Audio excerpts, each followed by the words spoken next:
पहले हम इसका रिवीजन देख लेते हैं कि दूसरे अध्याय में हम लोगों ने क्या क्या देखा था। तो पहले हम लोगों ने ये देखा कि अर्जुन जो है वो बहुत ज्यादा विषादग्रस्त होते हैं, पहले अध्याय में ही हो जाते हैं वो विषादग्रस्त अपने स्वजनों को देख करके।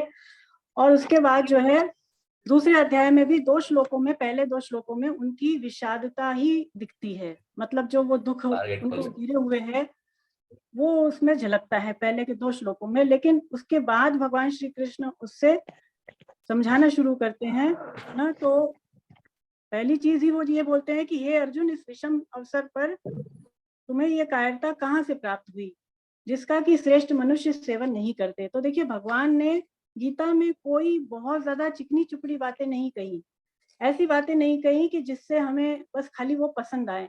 भगवान ऐसी बातें करते हैं भगवत गीता में जिससे कि हमारा उद्धार हो जाए, भले ही वो हमें अच्छी ना लगे, भले ही वो हमें थोड़ी सी कड़वी लगे, लेकिन भगवान का क्या उद्देश्य है कि जीव का कैसे भी कल्याण हो जाए। तो इसीलिए भगवान ने अर्जुन को सीधे ही ये बोला कि तुम ऐसी बातें क्यों कर रहे हो, है ना। फिर आगे वो ये भी कहते हैं कि तुम इस संकुचितता का त्याग करो। तो इस तरह के जो शब्द भगवान यूज करते हैं इससे पता चलता है कि भगवान अर्जुन को सही रास्ते पे लाना चाहते थे, ना कि केवल मीठी मीठी बात करके और उसका मन बहला रहे थे वो, है ना। तो जैसे भी अर्जुन को समझ में आ जाए, हम देखेंगे कि गीता में सारे साधनों का वर्णन हुआ है, कर्म योग, ज्ञान योग, भक्ति योग, ध्यान योग इत्यादि जितने भी साधन हैं, है ना, वो भगवान ने गीता में बताए हैं कि कैसे भी करके अर्जुन को सही रास्ता पता चल जाए कि उसको क्या करना चाहिए। उसके बाद जो हम लोगों ने देखा 7वां श्लोक, वो बड़ा महत्वपूर्ण था। उसमें अर्जुन कहते हैं कि कायरता रूपी दोष से तिरस्कृत स्वभाव वाला मैं आपसे पूछता हूँ कि मेरे लिए क्या उचित है, कृपया आप मुझे उपदेश दीजिए। तो इस तरह की बात अर्जुन करते हैं और ये बहुत अच्छी बात है कि वो अपने कायरता रूपी दोष को वहां पर स्वीकार करते हैं। तो हम भी ऐसा करें, हमारे अंदर कोई कमी है तो हम उसको स्वीकार करें। जब स्वीकार करेंगे जब उसको सुधारने का हम प्रयास भी कर पाएंगे। और वहां पर हम ये भी देखते हैं कि अर्जुन भगवान श्री कृष्ण के शरण होते हैं, लेकिन हमने ये जाना कि ये जो भगवान श्री कृष्ण के सामने उनकी शरणागति थी ये वास्तविक नहीं थी। ये बोल तो रहे थे कि मैं शरण हूँ आपके, लेकिन क्या सच में ये शरण हो गए थे यहाँ पे? तो ये बिल्कुल भी शरण नहीं हुए थे, क्योंकि ये भगवान से क्या कहते हैं कि आप मुझे उपदेश दीजिए। और इसके बाद आगे ये भी कहते हैं कि हे प्रभु मैं युद्ध नहीं करूंगा। तो इस तरह की जो अर्जुन की बातें हैं उससे ये सिद्ध होता है कि अर्जुन जो अभी शरण हुए थे श्री कृष्ण के, वो केवल ऊपर से हुए थे, बाहरी रूप से हुए थे, परंतु भीतर से उनकी अभी भगवान के प्रति शरणागति नहीं हुई थी। और उसके बाद फिर 11वां जो श्लोक था, जो कि बड़ा महत्वपूर्ण श्लोक था, जिसमें भगवान ने अपना जो दिव्य ज्ञान है शरीरी का वो देना अर्जुन को प्रारंभ किया। तो वो बहुत महत्वपूर्ण बात है जो कि भगवान ने गीता के आरंभ में ही रख दी कि हमें ये समझना है कि हमारा स्वरूप क्या है, हम हैं क्या, अवस्था कि हम शरीर है कि हम आत्मा है। तो शरीरी को लेकर के भगवान जो है पहले अर्जुन को समझाना शुरू करते हैं। कई तरह की बातें हमने जानी कि हम क्या हैं वास्तव में, हम शरीरी हैं, है ना। ये चीज हमने देखी कि हमें केवल मान लेना है कि हम शरीरी हैं, चाहे हमें समझ में नहीं भी आ रहा है अभी, लेकिन केवल भगवान कह रहे हैं कि हम ऐसा हैं तो हमें इसको स्वीकार कर लेना है। शरीरी का स्वरूप क्या देखा हमने कि ये तो ना तो जन्मता है ना मरता है, और इसकी जो आयु है, आयु कितनी है, ये अविनाशी है, अनंत है। तो इसके सामने जो शरीर की आयु हमने देखी वो कुछ भी नहीं है। शरीर की जो मैक्सिमम आयु बताई गई वो कितनी है, 100 वर्ष। तो 100 वर्ष की जो आयु है वो शरीर की आयु के सामने कुछ भी नहीं है। शरीर जो है नित्य है, परिवर्तन रहित है और वो अविनाशी है। लेकिन जो शरीर है वो कैसा है, वो परिवर्तनशील है, अनित्य है और वो नाशवान है। तो इस तरह से शरीर और शरीर में बहुत बड़ा भेद है। लेकिन हमें क्योंकि ये आदत नहीं है कि हम अपने आप को शरीरी समझ पाए, इसलिए हम व्यवहारिकता के लिए अपने आप को शरीर लेकर के संबोधित करते हैं ना, कि मुझे भूख लगी, मुझे जाना, मुझे बैठना इत्यादि इत्यादि। तो क्योंकि अभी अभ्यास नहीं है, जब अभ्यास हो जाएगा, जब अनुभव हो जाएगा, तब हमारे को पता चलेगा कि हम तो स्वतः भगवान में ही स्थित हैं। स्वामी जी कहते हैं कि जीव तो परमात्मा में ही स्थित है, लेकिन बस उसको अनुभव नहीं हो रहा है। तो जिस दिन उसको अनुभव हो जाएगा कि मेरे और परमात्मा में कोई अंतर नहीं है, मैं परमात्मा स्वरूप ही हूँ, उस दिन उसका उद्धार हो जाएगा। ये जो बंधन है ये इसी कारण है कि अभी हम समझ नहीं पा रहे कि हमारा स्वरूप कैसा है। और उसके बाद देखिए बहुत सारी और भी भगवान ने बातें बताई शरीर के बारे में, कि शरीर को काटा नहीं जा सकता, जलाया नहीं जा सकता, है ना, इत्यादि बातें हम लोगों ने जानी। और फिर यही सब बातें लेकर के भगवान ने ये टॉपिक जो है 38वें श्लोक तक बताया। 38 नहीं, ये जो हम लोगों ने लास्ट जो श्लोक लिया था 30, तो वहां तक हम लोगों ने देखा कि भगवान ने शरीर के बारे में अर्जुन को अच्छी तरह बताया। और अब ये जो श्लोक हम लेंगे आज वाले 31 से जो लेने वाले हैं, इसमें भगवान उसको अब दूसरे विषय पर समझाने जा रहे हैं। वो कौन सा विषय है? उसका जो कर्तव्य कर्म है, अर्जुन का जो छात्र धर्म है, अब उसको लेकर के भगवान आगे उसको ज्ञान देते हैं कि उसके लिए क्या सही करना उचित है, कौन सा उसके लिए मार्ग उचित है। वो अब भगवान उसका मार्गदर्शन अर्जुन का करने वाले हैं। तो चलिए हम लोग इसमें बढ़ते हैं आगे। 31वें श्लोक से हम लोग जो है श्लोक पढ़ना शुरू करते हैं।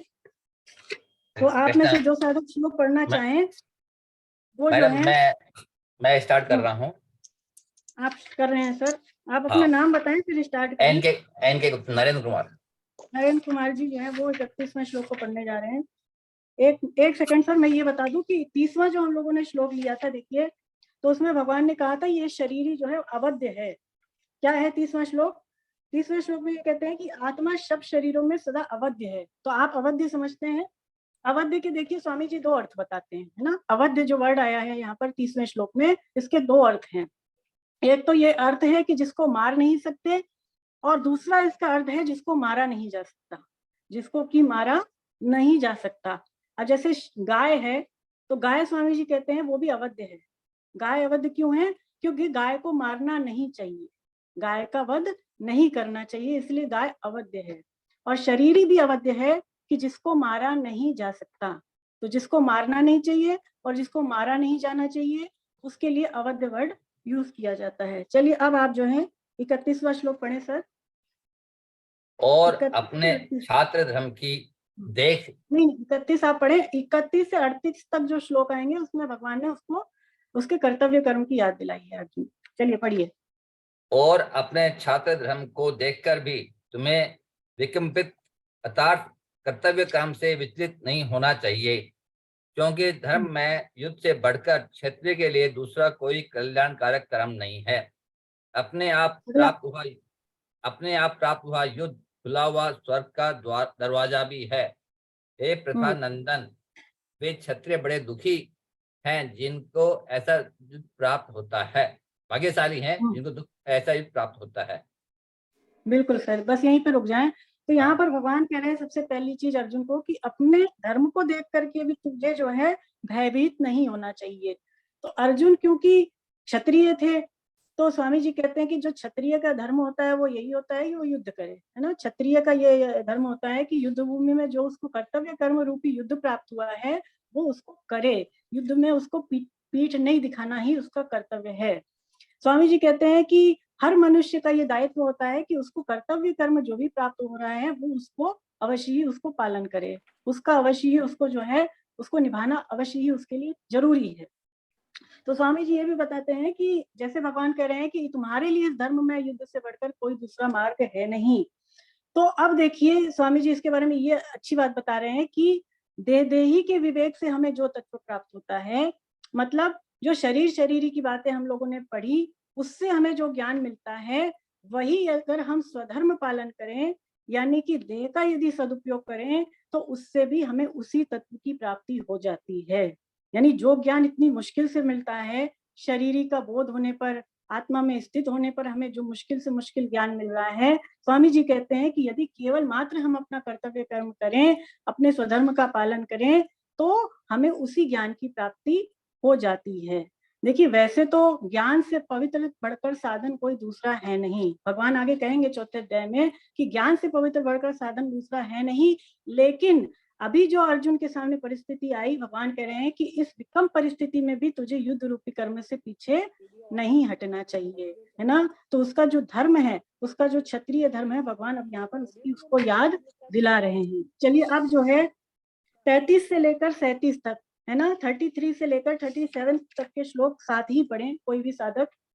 तो ये कितने हो गए? 4 हो गए, 5 हो गए, ये 5 श्लोक लगातार पढ़े। पढ़िए। मैं पढ़ूं मैडम? हाँ पढ़िए आप। अब अगर तू यह धर्म में युद्ध नहीं करेगा तो अपने धर्म और कीर्ति का त्याग करके पाप को प्राप्त होगा, और सब प्राणी भी तेरी सदा रहने वाली अप्रीति का कथन अर्थात निंदा करेंगे।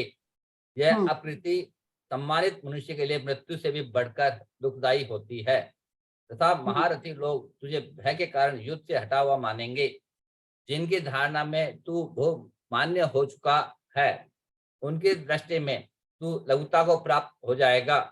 तेरे शत्रु तेरी सामर्थ्य की निंदा करते हुए बहुत से न कहने योग्य वचन भी कहेंगे। उससे बढ़कर और दुख की बात क्या होगी। अगर युद्ध में तू मारा जाएगा तो तुझे स्वर्ग की प्राप्ति होगी। अगर युद्ध में तू जीत जाएगा तो पृथ्वी का राज्य भोगेगा। अतः एक कुंती नंदन गया चित्र तो युद्ध के लिए निश्चय करके खड़ा हो जा। हाँ बिल्कुल। देखिए अब इन श्लोकों में भगवान जो है उसको बता रहे हैं कि युद्ध नहीं करने से क्या होगा। तो बहुत तरह की बातें अर्जुन से भगवान कहते हैं कि तू अपकीर्ति को प्राप्त होगा, बहुत सारे लोग तेरी निंदा करेंगे, इत्यादि बातें भगवान कह रहे हैं अर्जुन से। तो स्वामी जी यही बताते हैं कि देखिए अगर कोई अपने कर्तव्य कर्म का त्याग करता है तो वो सबसे बड़ी बुराई है, वो सबसे बड़ा जो है उसका नासमझी है कि वो अपने कर्तव्य कर्म से यदि पीछे हट रहा है। हम बड़े बड़े कर्म ना करें, भले ही हम शास्त्र भी ऊंचे ऊंचे कर्म ना करें, जैसे कि यज्ञ दान तप, ये करना इतना ज्यादा जरूरी नहीं है जितना कि अपने कर्तव्य कर्म का हमें पालन करना जरूरी है। अगर कोई अपने कर्तव्य कर्म का ही केवल पालन करता है तो स्वामी जी कहते हैं कि उसका जो वास्तविक धर्म है उसको उसका बोध हो जाता है। जैसे मान लीजिए कोई शिकारी है, कोई व्याध है, तो यदि वो शिकार करता है तो शिकार करना वो अपना कर्तव्य कर्म समझ रहा है, लेकिन क्या ये उसका वास्तविक धर्म है, क्या ये उचित है? अगर वो अपने कर्म का पालन कर रहा है अच्छी तरह से तो जो उसका वास्तविक धर्म है उसका उसको बोध हो जाता है।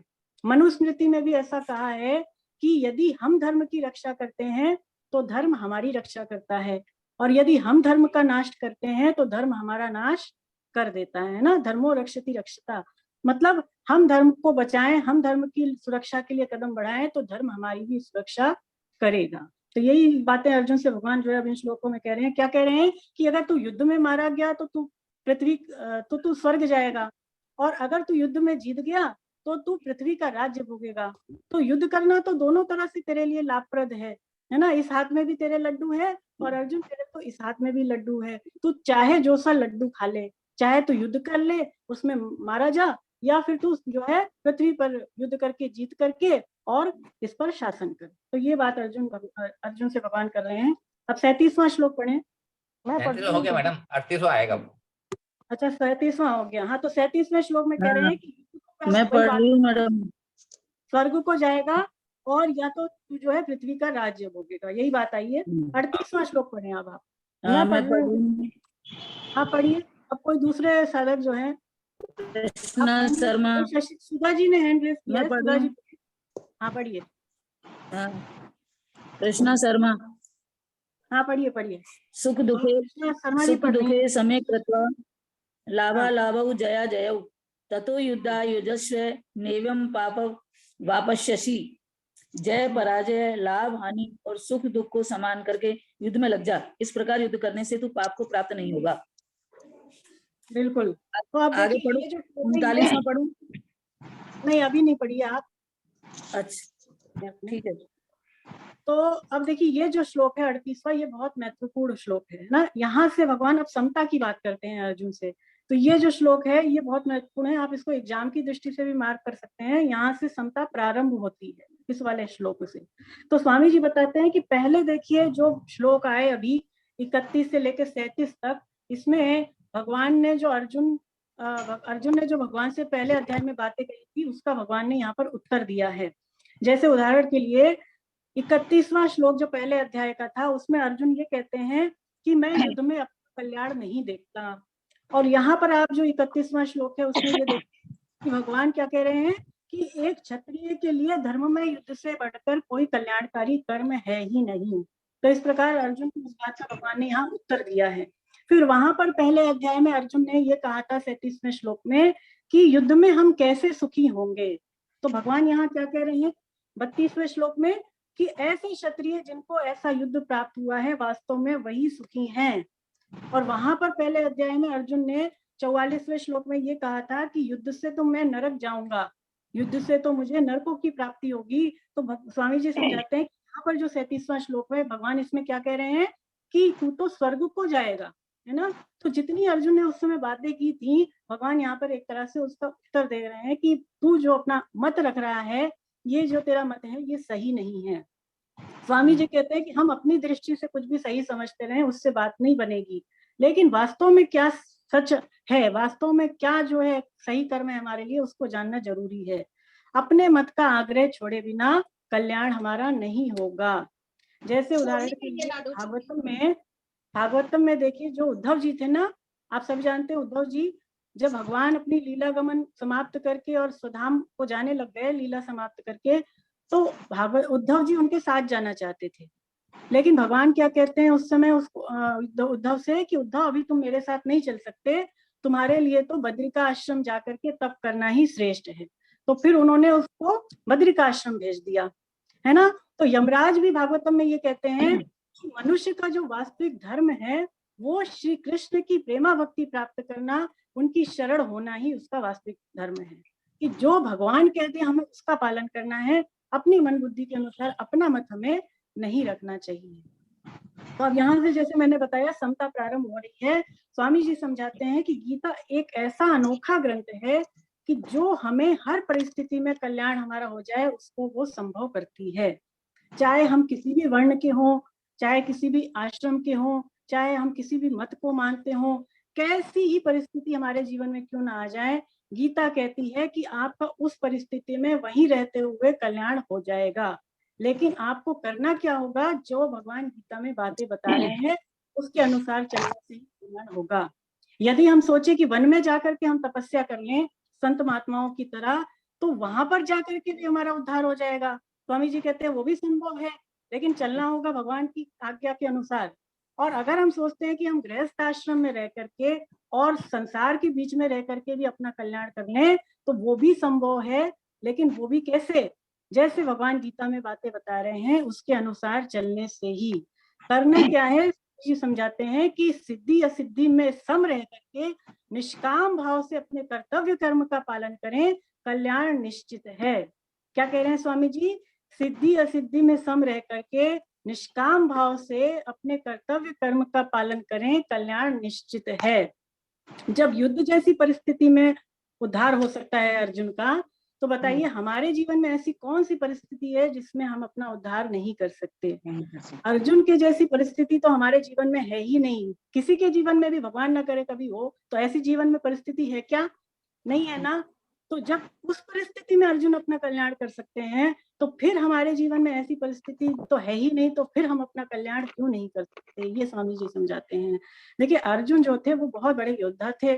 स्वामी जी समझाते हैं ना, अर्जुन जो है युद्ध में जीतना चाहते थे, ना स्वर्ग पाना चाहते थे, वो तो केवल युद्ध में जो पाप था उससे बचना चाहते थे। अर्जुन कहते हैं ना कि युद्ध से मुझे पाप लगेगा, तो स्वामी जी कहते हैं कि युद्ध में लगने वाले से वो पाप से ही बचना चाहते थे। तो भगवान क्या कह रहे हैं इन श्लोकों में कि हे अर्जुन, तुझे युद्ध करने से पाप नहीं लगेगा, लेकिन अगर तू युद्ध में पक्षपात करेगा, है ना, स्वार्थ बुद्धि रखेगा, कामना रखेगा, ममता रखेगा, ये सारी चीजें अगर तू युद्ध में रखता है तो इससे तुझे पाप लगेगा।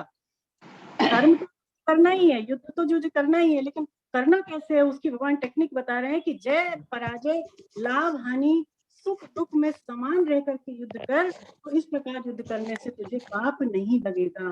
तो ये भगवान अर्जुन को एक टेक्निक बता रहे हैं, उसको विधि बता रहे हैं कि उसको युद्ध कैसे करना चाहिए, यानी समता रखते हुए युद्ध कर तो तुझे पाप नहीं लगेगा। और समता क्या है वो हम गीता में आगे समझेंगे। समता का सीधा अर्थ यही समझ लीजिए कि सम रहना है ना, न्यूट्रल रहना, किसी भी परिस्थिति में बहुत ज्यादा विचलित ना होना, चाहे वो अनुकूल परिस्थिति आए या प्रतिकूल परिस्थिति आए, दोनों में सम रहें, तो फिर भगवान कह रहे हैं कि पाप हमें नहीं लगेगा। चलिए आगे बढ़ते हैं। अब जो है हाँ 39 39वां श्लोक पढ़िए कोई भी साधक।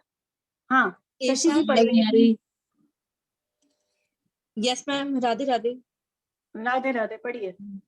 ऐसा ते विहिता साध्ये बुद्धि योगे। आवाज नहीं आ रही आपकी आवाज। हेलो हाँ आ रही है आपकी आवाज, पढ़िए। आवाज गई, देखियो ऐसा आवाज गई आवाज। हे पार्थ, यह बुद्धि तेरे लिए पहले सांख्य योग में कही गई, और अब तू इसको कर्म योग के विषय में सुन। जिस समबुद्धि से युक्त हुआ तू कर्म बंधन का त्याग कर देगा। मनुष्य बस लोक में यहीं तक रुक जाए, है ना। पहले हम इसको समझते हैं, 39 श्लोक को पहले समझते हैं। तो देखिए ये जो अब श्लोक आए हैं 39 से लेकर 53 तक, 39 से 53 तक जो श्लोक अब भगवान बोलने जा रहे हैं, इसमें कर्मयोग की बातें भगवान करेंगे। तो यहाँ पर कर्मयोग का विषय चलता है, आप ऐसा लिख भी सकते हैं। तो क्या कह रहे हैं भगवान? आपकी आवाज आवाज तो आ रही है मैडम, नहीं आ रही क्या आपको? मैम अब आ रही है? हमें आ रही है मैम। आ रही है मैडम। आप दोबारा से लॉगिन करें। तो यहाँ पर भगवान कह रहे हैं कि समबुद्धि पहले सांख्य योग में कही गई, अब तुम इसको कर्मयोग के विषय में सुन। तो कर्मयोग की बातें भगवान अब करने जा रहे हैं। तो पहले भगवान ने समता की बातें ज्ञान योग के विषय में कही, अब भगवान समता की बात जो है कर्मयोग के विषय में करने जा रहे हैं। भगवान कह रहे हैं कि इसको जानने से तू कर्म बंधन का त्याग कर देगा। तो कर्म बंधन क्या होता है, पहले तो इसको समझना बड़ा आवश्यक है। कर्म बंधन होता है, तो स्वामी जी समझाते हैं कि देखिए हम जैसे कर्म करते हैं हमें उसका वैसा ही फल मिलता है। हम अगर अच्छे कर्म करेंगे तो क्या होगा, अच्छा फल मिलेगा, और अगर हम बुरे कर्म करेंगे तो बुरा फल मिलेगा। लेकिन कर्म का फल मिलता जरूर है, ये बात तय है। कर्म का फल जो है वो मिलते ही रहता है, चाहे आज मिले, चाहे कल मिले, चाहे अभी मिले, चाहे देरी से मिले, यानी कर्मों का फल तो मिलके ही रहता है। अगर स्वामी जी समझाते हैं कि किसी कर्म का फल मिलने में हमें ये जन्म पर्याप्त नहीं है, तो उसका फल भोगने के लिए हो सकता है हमें अगला जन्म भी लेना पड़ जाए, लेकिन फल तो मिलते ही रहेगा। इसका मतलब क्या हुआ कि कर्म करने से फल रूपी बंधन आ जाता है। कर्म करने से फल रूपी बंधन आ जाता है, जो हमें जन्म मृत्यु के चक्र में बार बार घुमा देता है ना। तो इसलिए कर्म करने से बंधन ना हो, इसके लिए हमें क्या करना चाहिए वो आगे देखते हैं। स्वामी जी कहते हैं कि कर्मों को हम फिर कैसे करें जिससे कि हम इस बंधन से छूट जाए। कर्मों को करने की क्या विधि है जिससे बंधन ना हो। कर्म तो करेंगे ही, कर्म करे बिना हम नहीं रह सकते, ऐसे भगवान तीसरे अध्याय में बताएंगे हमें। तो कर्म तो करेंगे लेकिन बंधन ना हो। तो पहले तो हम ये समझे कि हमारे अच्छे कर्म क्या है और बुरे कर्म क्या है। अच्छे कर्म क्या है बताइए। अच्छे कर्म हमारी दृष्टि से अच्छे कर्म जो है वो नहीं है। स्वामी जी समझाते हैं कि अच्छे कर्म वो हैं जो कि शास्त्रों में बताए, क्योंकि शास्त्र में बताते हैं कि शास्त्र विहित कर्तव्य कर्म को यदि हम करते हैं तो फिर वो अच्छे कर्म है। शास्त्र विहित कर्तव्य कर्म का यदि हम पालन करते हैं तो वो हमारे अच्छे कर्म हैं। और ऐसे कर्म जो हम पुण्य कमाने के लिए करते हैं तो वो भी क्या होता है कि वो हमें फल देता है। जैसे कि कोई दान दे तो ये दान दे कि हमें मरने के बाद स्वर्ग आदि लोकों की प्राप्ति हो जाए, है ना। तो ये अच्छा कर्म हुआ, लेकिन इससे क्या हो रहा है, बंधन हो रहा है। अब बुरे कर्म क्या होते हैं। बुरे कर्म वो होते हैं कि जो हमारे कर्तव्य कर्म नहीं है, और स्वामी जी कहते हैं उससे हम अपने को या दूसरों को दुख पहुंचाने के लिए करते हैं। अपने को दुख पहुंचाएं या फिर दूसरों को, तो वो बुरे कर्म हैं। कर्मों को ऐसे करें कि जो ना अच्छे हो ना बुरे हो, तो फिर वो जो कर्म होंगे फल नहीं देंगे। फल तो देंगे पर फल हमको मिलेगा नहीं, है ना। तो ऐसे कर्म करें जिससे हमें ना अच्छा फल मिले ना बुरा फल मिले। तो कर्मों को केवल कर्तव्य मान करके करना, ना कि पाप और पुण्य कमाने के लिए करना, है ना। तो फिर क्या होगा कि जितने कर्म हम कर रहे हैं वो सारे अकर्म हो जाएंगे। वो क्या हो जाएंगे, अकर्म हो जाएंगे। यानी कर्मों का जो भी फल मिले उससे या तो भगवान के अर्पण कर दें या उसमें फल की इच्छा ना करें, तो फिर वो सारे कर्म जो होंगे वो प्रतिक्रिया नहीं देंगे, वो सारे अकर्म हो जाएंगे। तो फिर क्या होगा, उससे बंधन हमें नहीं होगा। तो कर्मों को केवल कर्तव्य मानकर करना है और उसमें फल की इच्छा नहीं रखनी है, तो बंधन नहीं होगा। ये स्वामी जी इसमें बताना चाह रहे हैं। जैसे आज हम जो कुछ भी कर्म कर रहे हैं वो कर तो रहे हैं बहुत अच्छा, लेकिन वो अपने दिमाग से कर रहे हैं, अपने बुद्धि के अनुसार कर रहे हैं, तो वो क्या होता है, उससे बंधन होता है। अब कर्तव्य कर्म क्या है, कर्तव्य कर्म वो है जो गीता में हमें भगवान बताने जा रहे हैं। चलिए आगे बढ़ते हैं। मनुष्य लोक श्लोक पढ़िए। में संबुद्धि रूप धर्म के आरंभ का नाश नहीं होता, अनुष्ठान का उल्टा फल ही नहीं होता, और इसका थोड़ा सा भी अनुष्ठान जन्म मरण रूप महान भय से रक्षा कर लेता है। देखिए इसी को समझते हैं पहले। देखिए अब जो समता की महिमा है स्वामी जी बता रहे हैं, भगवान ने 2 श्लोकों में कह दी। कौन कौन सी, 39 और 40, 39वें और 40वें श्लोक में भगवान ने समता की महिमा 4 प्रकार से कह दी। पहली बात तो उन्होंने ये बता दी कि इससे कर्म बंधन का त्याग हो जाता है। अब यहाँ पर इस श्लोक में दूसरी बात बता रहे हैं कि इसके आरंभ का नाश नहीं होता। तीसरी बात यहाँ पर भगवान रहे हैं कि इसका उल्टा फल भी नहीं होता। और चौथी बात भगवान बता रहे हैं कि इसका थोड़ा सा भी अनुष्ठान जन्म मृत्यु रूपी महान भय से हमारी रक्षा करता है। तो 4 इसके लाभ हैं, समता आने के 4 लाभ हैं जो भगवान इन 2 श्लोकों में बता रहे हैं। तो पहला तो हमने समझ लिया कर्म बंधन का नाश हो जाना। दूसरा जो भगवान यहाँ पर कह रहे हैं कि इसके आरंभ का नाश नहीं होता। इसका क्या अर्थ है? इसका ये अर्थ है कि यदि हमने एक बार दृढ़ निश्चय कर लिया कि हमें अपने अंदर समता लानी है, तो ये यदि निश्चय कर कोई कर्म करते हैं तो फिर क्या होता है कि उसका जो फल है वो अविनाशी हो जाता है। उसका जो फल मिलता है उस कर्म का वो नाशवान नहीं मिलता है, बंधन वाला नहीं मिलता है, वो अविनाशी हो जाता है। स्वामी जी समझाते हैं कि बड़ी से बड़ी क्रिया, यज्ञ दान तप जैसी भी क्रिया अगर हम फल की इच्छा रख करके करते हैं तो वो कर्म का फल देकर के नष्ट हो जाती है।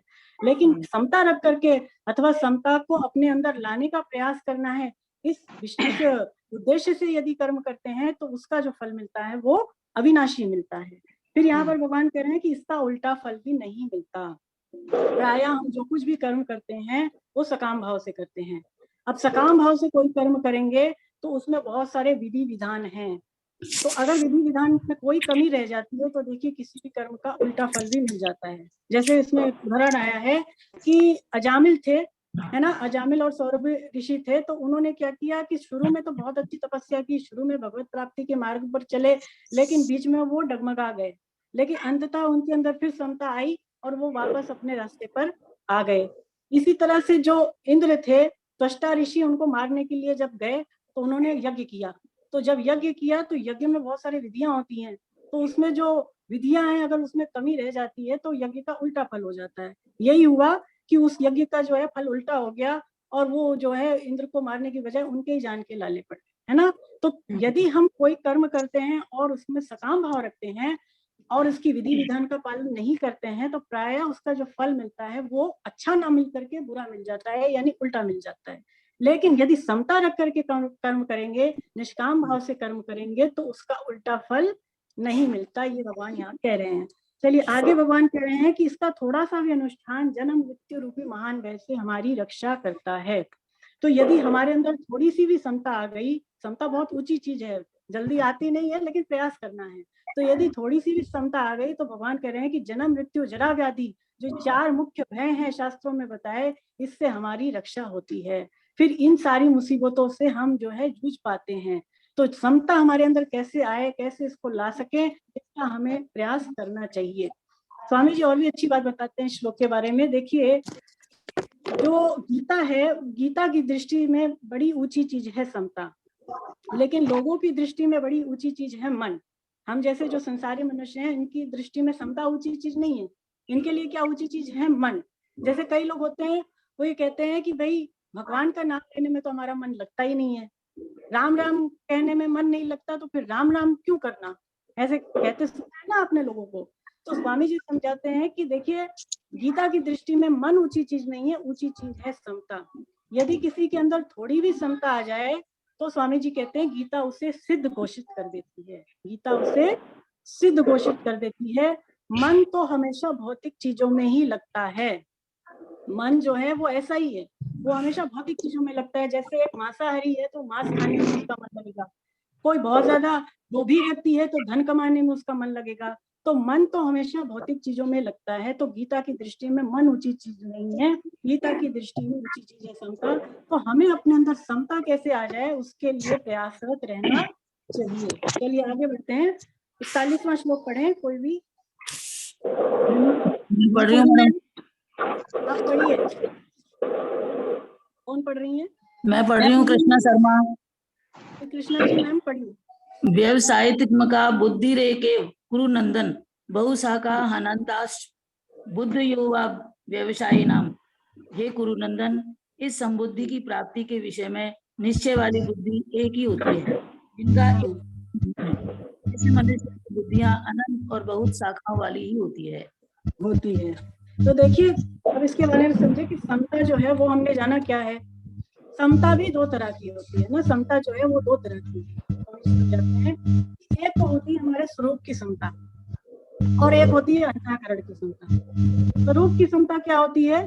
स्वरूप की समता होती है जो महापुरुषों की समता होती है। जैसे जो संत महात्मा भगवान को पा लेते हैं ना, तो उनके अंदर जो समता पाई जाती है वो स्वरूप की समता है। वो क्या होता है कि परमात्मा में उनकी स्थिति हो जाती है, भगवान से उनकी एकता हो जाती है, तो फिर वो जो समता उनके अंदर है वो बनी रहती है। तो परमात्मा का अनुभव होने पर जो समता होती है वो स्वरूप की समता होती है, जो कि जीवन अंतःकरण की समता जो होती है वो सामान्य जो साधक है उसकी होती है। अंतःकरण की समता मतलब कि आपकी मन बुद्धि इंद्रियों में यदि समता आ गई तो फिर इसको बोलेंगे ये अंतःकरण की समता है। आपके जीवन में कैसी परिस्थिति आ जाए, मान लीजिए मान वाली आए, अपमान वाली आए, निंदा हो, स्तुति हो, सुख आए, दुख आए, तो यदि इन परिस्थितियों में आपकी समता बनी हुई है तो इसको कहेंगे अंतःकरण की समता।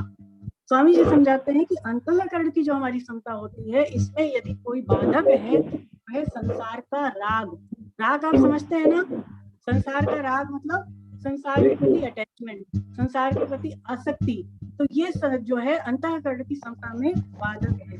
स्वामी जी कहते हैं कि इस राग को हटा करके परमात्मा की प्राप्ति का जो हमने दृढ़ निश्चय बनाया है, इसी दृढ़ निश्चय को बनाने का जो नाम है वो है व्यवसायित्मिका बुद्धि। संसार के राग को मिटा करके और भगवान को पाने का जो एक निश्चय हमने बना लिया, इसका क्या नाम है?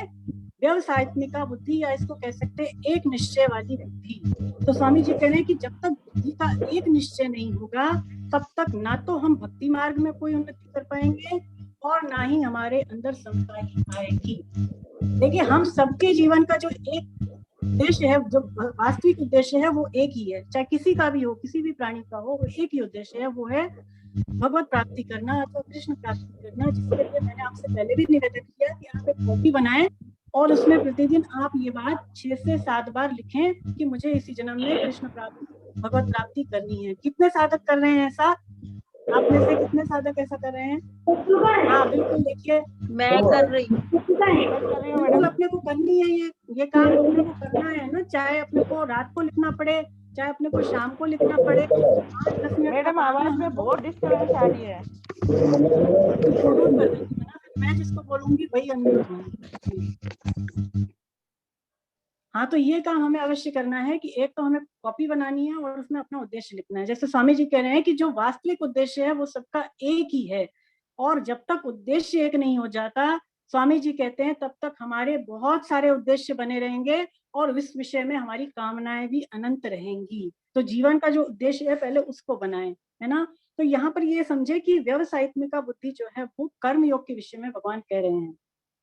कर्म योग के विषय में भगवान एक निश्चय वाली बुद्धि की बात करते हैं। एक ध्यान देने वाली बात यह है कि भगवान एक निश्चय वाली बुद्धि की बात कर्म योग में तो करते हैं, पर जब उन्होंने शरीर की बातें बताई, जब ज्ञान योग की बातें बताई, तब भगवान ने वहां एक निश्चय वाली बुद्धि की बात नहीं कही। ऐसा भगवान ने क्यों किया? क्योंकि देखिए, कर्म योग में तो पहले क्या करना पड़ता है कि बुद्धि का एक निश्चय बनाना पड़ता है कि मुझे इसी रास्ते पे चलना है, मुझे भगवत प्राप्ति के मार्ग पर चलना है। पहले कर्मयोग में एक निश्चय वाली बुद्धि बनाई जाती है और उसके बाद स्वामी जी कहते हैं कि फिर हमारी स्वरूप में स्थिति हो जाती है। मतलब उसके बाद ही हमें अब पता चलता है कि हम वास्तव में शरीरी हैं या आत्मा है, जो भी, तो उसके बाद अपने स्वरूप में स्थिति होती है। लेकिन जो ज्ञान योग था उसमें होता क्या है कि पहले स्वरूप में स्थिति होती है और उसके बाद बुद्धि का निश्चय स्वतः ही एक हो जाता है। पहले उसमें क्या होता है कि पहले हम ये अनुभव करते हैं ज्ञान योग में कि वास्तव में हम परमात्मा के अंश हैं अथवा हम शरीरी हैं। उसके बाद ही बुद्धि का निश्चय एक होता है कि मुझे इस ओर ही चलना है। तो कर्म योग और भक्ति योग में तो स्वामी जी कहते हैं कि एक निश्चय वाली बुद्धि का वर्णन हुआ है, लेकिन ज्ञान योग है उसमें नहीं। क्योंकि कर्म योग और भक्ति योग में तो देखिए दृढ़ निश्चय की मुख्यता है, और जो ज्ञान योग है उसमें हमारे विवेक की मुख्यता है। ज्ञान योग में किसकी मुख्यता है? विवेक की मुख्यता है, जबकि कर्म योग और भक्ति योग में दृढ़ निश्चय की मुख्यता है। ऐसा वो इस श्लोक के बारे में बताते हैं। चलिए आगे बढ़ते हैं।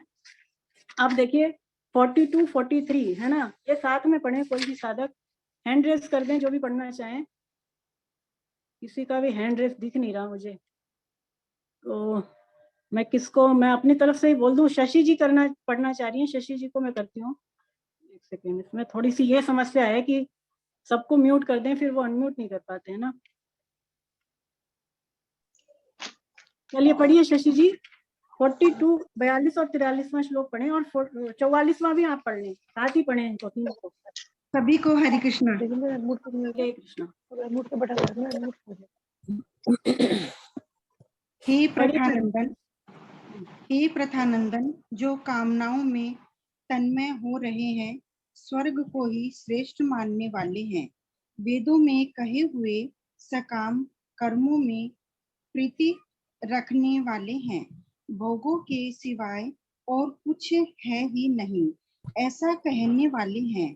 वे अविवेकी मनुष्य जिस पुष्पित दिखाऊ शोभा युक्त वाणी को कहा करते हैं, जो कि जन्म रूपी कर्म फल को देने वाली है तथा भोग और ऐश्वर्य की प्राप्ति के लिए बहुत सी क्रियाओं का वर्णन करने वाली है। उस पुष्पित वाणी से जिसका अंतकरण कर लिया गया है, अर्थात भोगों की तरह ऐश्वर्य में अत्यंत आसक्त है, उन मनुष्यों की परमात्मा में एक निश्चय वाली बुद्धि नहीं होती। हरे कृष्णा। बहुत सुंदर, बहुत अच्छा पढ़ा आपने। हरे कृष्णा। तो देखिए यहाँ पर भगवान क्या कह रहे हैं, पहले की जो कामनाओं में तन्मय हो रहे हैं, स्वर्ग की प्राप्ति को ही श्रेष्ठ मानते हैं, ऐसे मनुष्यों की परमात्मा में एक निश्चय वाली बुद्धि नहीं होती। स्वामी जी यही बताते हैं कि देखिए वेदों में, हमने तो वेद पढ़े नहीं, लेकिन ऐसा कहते हैं कि वेदों में बहुत सारी विधियां बताई हैं, बहुत सारे उसमें कांड हैं, जैसे कि कर्म कांड भी है, उपासना कांड भी है। तो ऐसे ऐसे उसमें विधियां बताई हैं कि जिससे हम ये भोग पा सकें। कर्म कांड का मतलब कि हम ऐसे ऐसे कर्म करें जिससे कि हमें ऐसे ऐसे भोग मिले, इस तरफ चलो तो ये भोग मिल जाए, इस तरफ चले तो ऐसे बहुत सारे कर्म कांड बताए हैं जो कि हमें फंसाने वाले हैं। मतलब हमारा वो संसार में जो आवागमन है वो बनाए रखने के लिए ऐसी बहुत सारी विधियां बताई हैं। अब लेकिन जो उन सारे भोगों को ही श्रेष्ठ मानते हैं, वो फिर उस पुष्पित वाणी से मोहित हो जाते हैं। लेकिन जो साधक होता है, जो भक्त होता है, वो उन पुष्पित वाणी से मोहित नहीं होता है ना। उपासना कांड मतलब कि देवी देवताओं की तरफ चलेंगे, देवी देवताओं जो कि हमें कुछ फल देते हैं जो कि नाशवान ही दे पाते हैं। ये बात आगे आएगी 9वें अध्याय में, देवी देवताओं की उपासना से क्या होता है। तो देवी देवताओं की शरण होते हैं तो देवी देवताओं से उनको उनकी मनचाही वस्तु मिल जाती है, तो फिर वो देवी देवताओं की शरण होके और फिर उनकी तरफ ही उनको ही श्रेष्ठ मानने लग जाते हैं। तो ऐसे उपासना कांड का वर्णन हुआ है। लेकिन वेदों में कई बातें ज्ञान की भी हैं, यानी ज्ञान कांड का भी वेदों में वर्णन हुआ है कि मतलब किस तरह से हम निष्कामता को प्राप्त करें, किस तरह से हम भगवत प्राप्ति की ओर चल सकें, किस तरह से हम ऐसे कर्म करें जिससे हम उसका अविनाशी फल प्राप्त कर सके। वेदों में ऐसी विधियां भी बताई हुई हैं, लेकिन ये बहुत कम मात्रा में है। ज्यादा जो वेदों में बातें बताई गई हैं वो इसी और बताई गई हैं कि कैसे जो हम संसार में रचे पचे रहें, जो हमें संसार में ही बार बार जो है लाने वाली इस तरह की जो बातें हैं वो वेदों में बताई गई है ना। तो जो ऐसे लोग होते हैं जिनके अंदर बहुत सारी कामनाएं हैं, जो संसार में बहुत ज्यादा आसक्ति रखे हुए हैं, वो फिर उन वाणी में मोहित हो जाते हैं और फिर वो उस ओर, जैसे वेद बता रहे हैं जिस ओर चलना है, वो उसकी ओर जो है अग्रसर हो भी जाते हैं। लेकिन जो भक्त होता है वो उसको इस बात से कोई फर्क नहीं पड़ता। यहाँ पर भगवान कह रहे हैं कि जो भोग और ऐश्वर्य में अत्यंत आसक्त मनुष्य है, उसकी परमात्मा में एक निश्चय वाली बुद्धि नहीं होती। तो हम समझे पहले कि भोग और ऐश्वर्य क्या होते हैं। स्वामी जी बताते हैं कि इंद्रियों के जो 5 विषय हैं, हमारी कितनी इंद्रियां हैं? 5 है ना। आप सब जानते हैं 5 ज्ञान इंद्रियां हैं। तो 5 ज्ञान इंद्रियों के जो विषय हैं, रूप रस गंध स्पर्श और शब्द। रूप रस गंध स्पर्श और शब्द, ये 5 ज्ञानेंद्रियों के 5 विषय हैं। तो ज्ञानेंद्रियों के 5 विषयों के द्वारा, इसके अलावा शरीर को यदि हम बहुत ज्यादा आराम देते हैं, इसके अलावा यदि हमारी कोई तारीफ कर दे, कोई हमारे नाम की अथवा कोई हमारी बड़ाई कर दे, तो उससे जो हमें सुख मिलता है उसी का नाम भोग है, उसी का नाम भोग है। और स्वामी जी कहते हैं कि भोगों की प्राप्ति के लिए जो कुछ भी हम पदार्थ इकट्ठी कर रहे हैं, जैसे कि धन हुआ और भी चीजें हुई, इसका नाम ऐश्वर्य है, इसका नाम ऐश्वर्य है। तो हमारे कल्याण में जो सबसे ज्यादा बाधा है, स्वामी जी कहते हैं, वो भोग और ऐश्वर्य की इच्छा। भोग और ऐश्वर्य की इच्छा। देखिए एक बात ध्यान देने की है कि भोग और ऐश्वर्य बाधक नहीं है, भोग और ऐश्वर्य बाधक नहीं है, भोग और ऐश्वर्य की इच्छा बाधक। भोग और ऐश्वर्य की बहुत ज्यादा यदि आसक्ति है बहुत ज्यादा इसके प्रति प्रीति बनी हुई है, तो यही भगवत प्राप्ति के मार्ग में बाधक है, अन्यथा भोग और ऐश्वर्य बाधक नहीं है। स्वामी जी कहते हैं कि जैसे जाल में फंसी हुई मछली जो होती है वो जाल में से बाहर नहीं निकल पाती, ऐसी ही जिसकी बुद्धि भोग और ऐश्वर्य में बहुत ज्यादा रची पची है, तो फिर वो भगवान की प्राप्ति की ओर कदम ही नहीं बढ़ा पाता है, भगवत प्राप्ति का वो निश्चय ही नहीं ले पाता है। तो बहुत ज्यादा जरूरी है कि भोग और ऐश्वर्य की जो है बुद्धि का त्याग करें। देखिए तरीका ये है, स्वामी जी समझाते हैं कि जब भी हम घर में कोई चीज लाएं, घर में जैसे कोई चीज लाते हैं, कोई भी पदार्थ लाते हैं मान लीजिए, तो उसको पहले भगवान के अर्पण करें, है ना, उसको भगवान के आगे रख दें, तो फिर वो जो चीज रहती है वो भोग वाली नहीं रह जाएगी, वो क्या बन जाएगी, वो भगवान का प्रसाद बन जाएगी। जैसे आप मान लीजिए कोई खाने की भी चीज लाते हैं घर में, तो उसको पहले भगवान के आगे रखिए, उसको पहले ठाकुर जी के आगे रखिए और फिर उसको प्रसाद के रूप में आप ग्रहण करते हैं, तो वो चीज फिर भोग वाली नहीं रह जाती, वो फिर प्रसाद बन जाती है। तो भोग बुद्धि से ग्रहण करना और एक प्रसाद बुद्धि से ग्रहण करना, दोनों में बहुत बड़ा अंतर है। आप स्वयं देखेंगे कि जब आप भोग लगा करके कोई वस्तु ग्रहण करेंगे तो उसका विलक्षण स्वाद आता है, उसका जो है स्वाद बदल जाता है, और जो चीज आप लाते हैं घर में, यदि वो ठाकुर जी की मान करके लाते हैं, उनको उनके अर्पण कर देते हैं, तो फिर उस चीज में भी विलक्षणता दिखाई पड़ती है ना। तो ऐसे ये तरीके से अगर हम अपनाएंगे तो क्या होगा कि भोग वाली चीजें, भोग बुद्धि जो है वो बदल जाएगी।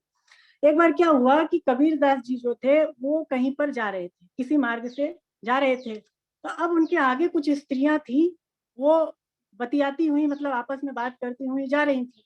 कबीरदास जी पीछे पीछे चल रहे थे, वो सुन रहे थे कि ये क्या बातें कर रही हैं। तो उनमें एक स्त्री थी जो कि बहुत अच्छी नथ पहने हुई थी, तो वो नथ की बार बार तारीफ कर रही थी कि ये मेरी नथ है, बड़ी अच्छी है, बड़ी सुंदर है, इसको मेरे पति ने ला करके दी है, तुम सभी इसको देखो, ये बड़ी महंगी है, इत्यादि इत्यादि बातें वो कर रही थी। अब कबीरदास जी जो कि पीछे पीछे चल रहे थे वो सुन रहे थे। बाद में वो आगे आए और उस स्त्री से कहती है कि नथ दीनी यार ने तो चिंतन बारंबार, नथ दीनी यार ने तो चिंतन बारंबार, और नाक दीनी जिस करतार ने वाको दिया विसार, है कि जिसने तुम्हें नथ दी, तुमने उसकी तो बड़ी प्रशंसा करी, उसका तो बार बार तुमने वाहवाही की, लेकिन जिस भगवान ने, जिस परमात्मा ने तुम्हें इतनी सुंदर नाक दी, तुमने एक बार भी उसकी चर्चा नहीं की है। तो यही फर्क होता है कि जिसकी बहुत ज्यादा भोग और ऐश्वर्य में बुद्धि होती है, उसकी जो दृष्टि होती है ना, वो परमात्मा की ओर बढ़ ही नहीं पाती, परमात्मा की ओर वो देख ही नहीं सकता। इसीलिए यदि हम घर में कोई चीज लाएं तो वो उसकी एक तरीका है, उसकी विधि है, जो वैष्णव अपनाते हैं, जो भक्त अपनाते हैं, हमें उसका पालन करना चाहिए। चलिए आगे बढ़ते हैं, 45वां श्लोक पढ़िए कोई भी साधक। हैंड रेस कर दीजिए, 2 साधकों ने रेस किया हुआ है। नलिनी जी को मैं अनम्यूट करना चाहूंगी। नलिनी मैडम,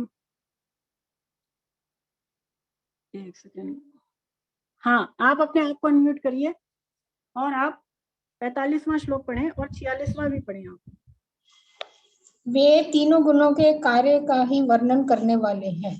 हे अर्जुन, तू तीनों गुणों से रहित हो जा, राग द्वेष आदि द्वंद्वों से रहित हो जा, निरंतर नित्य वस्तु परमात्मा में स्थित हो जा, योग क्षेम की चाहना भी मत रख, तथा और परमात्मा परायण हो जा।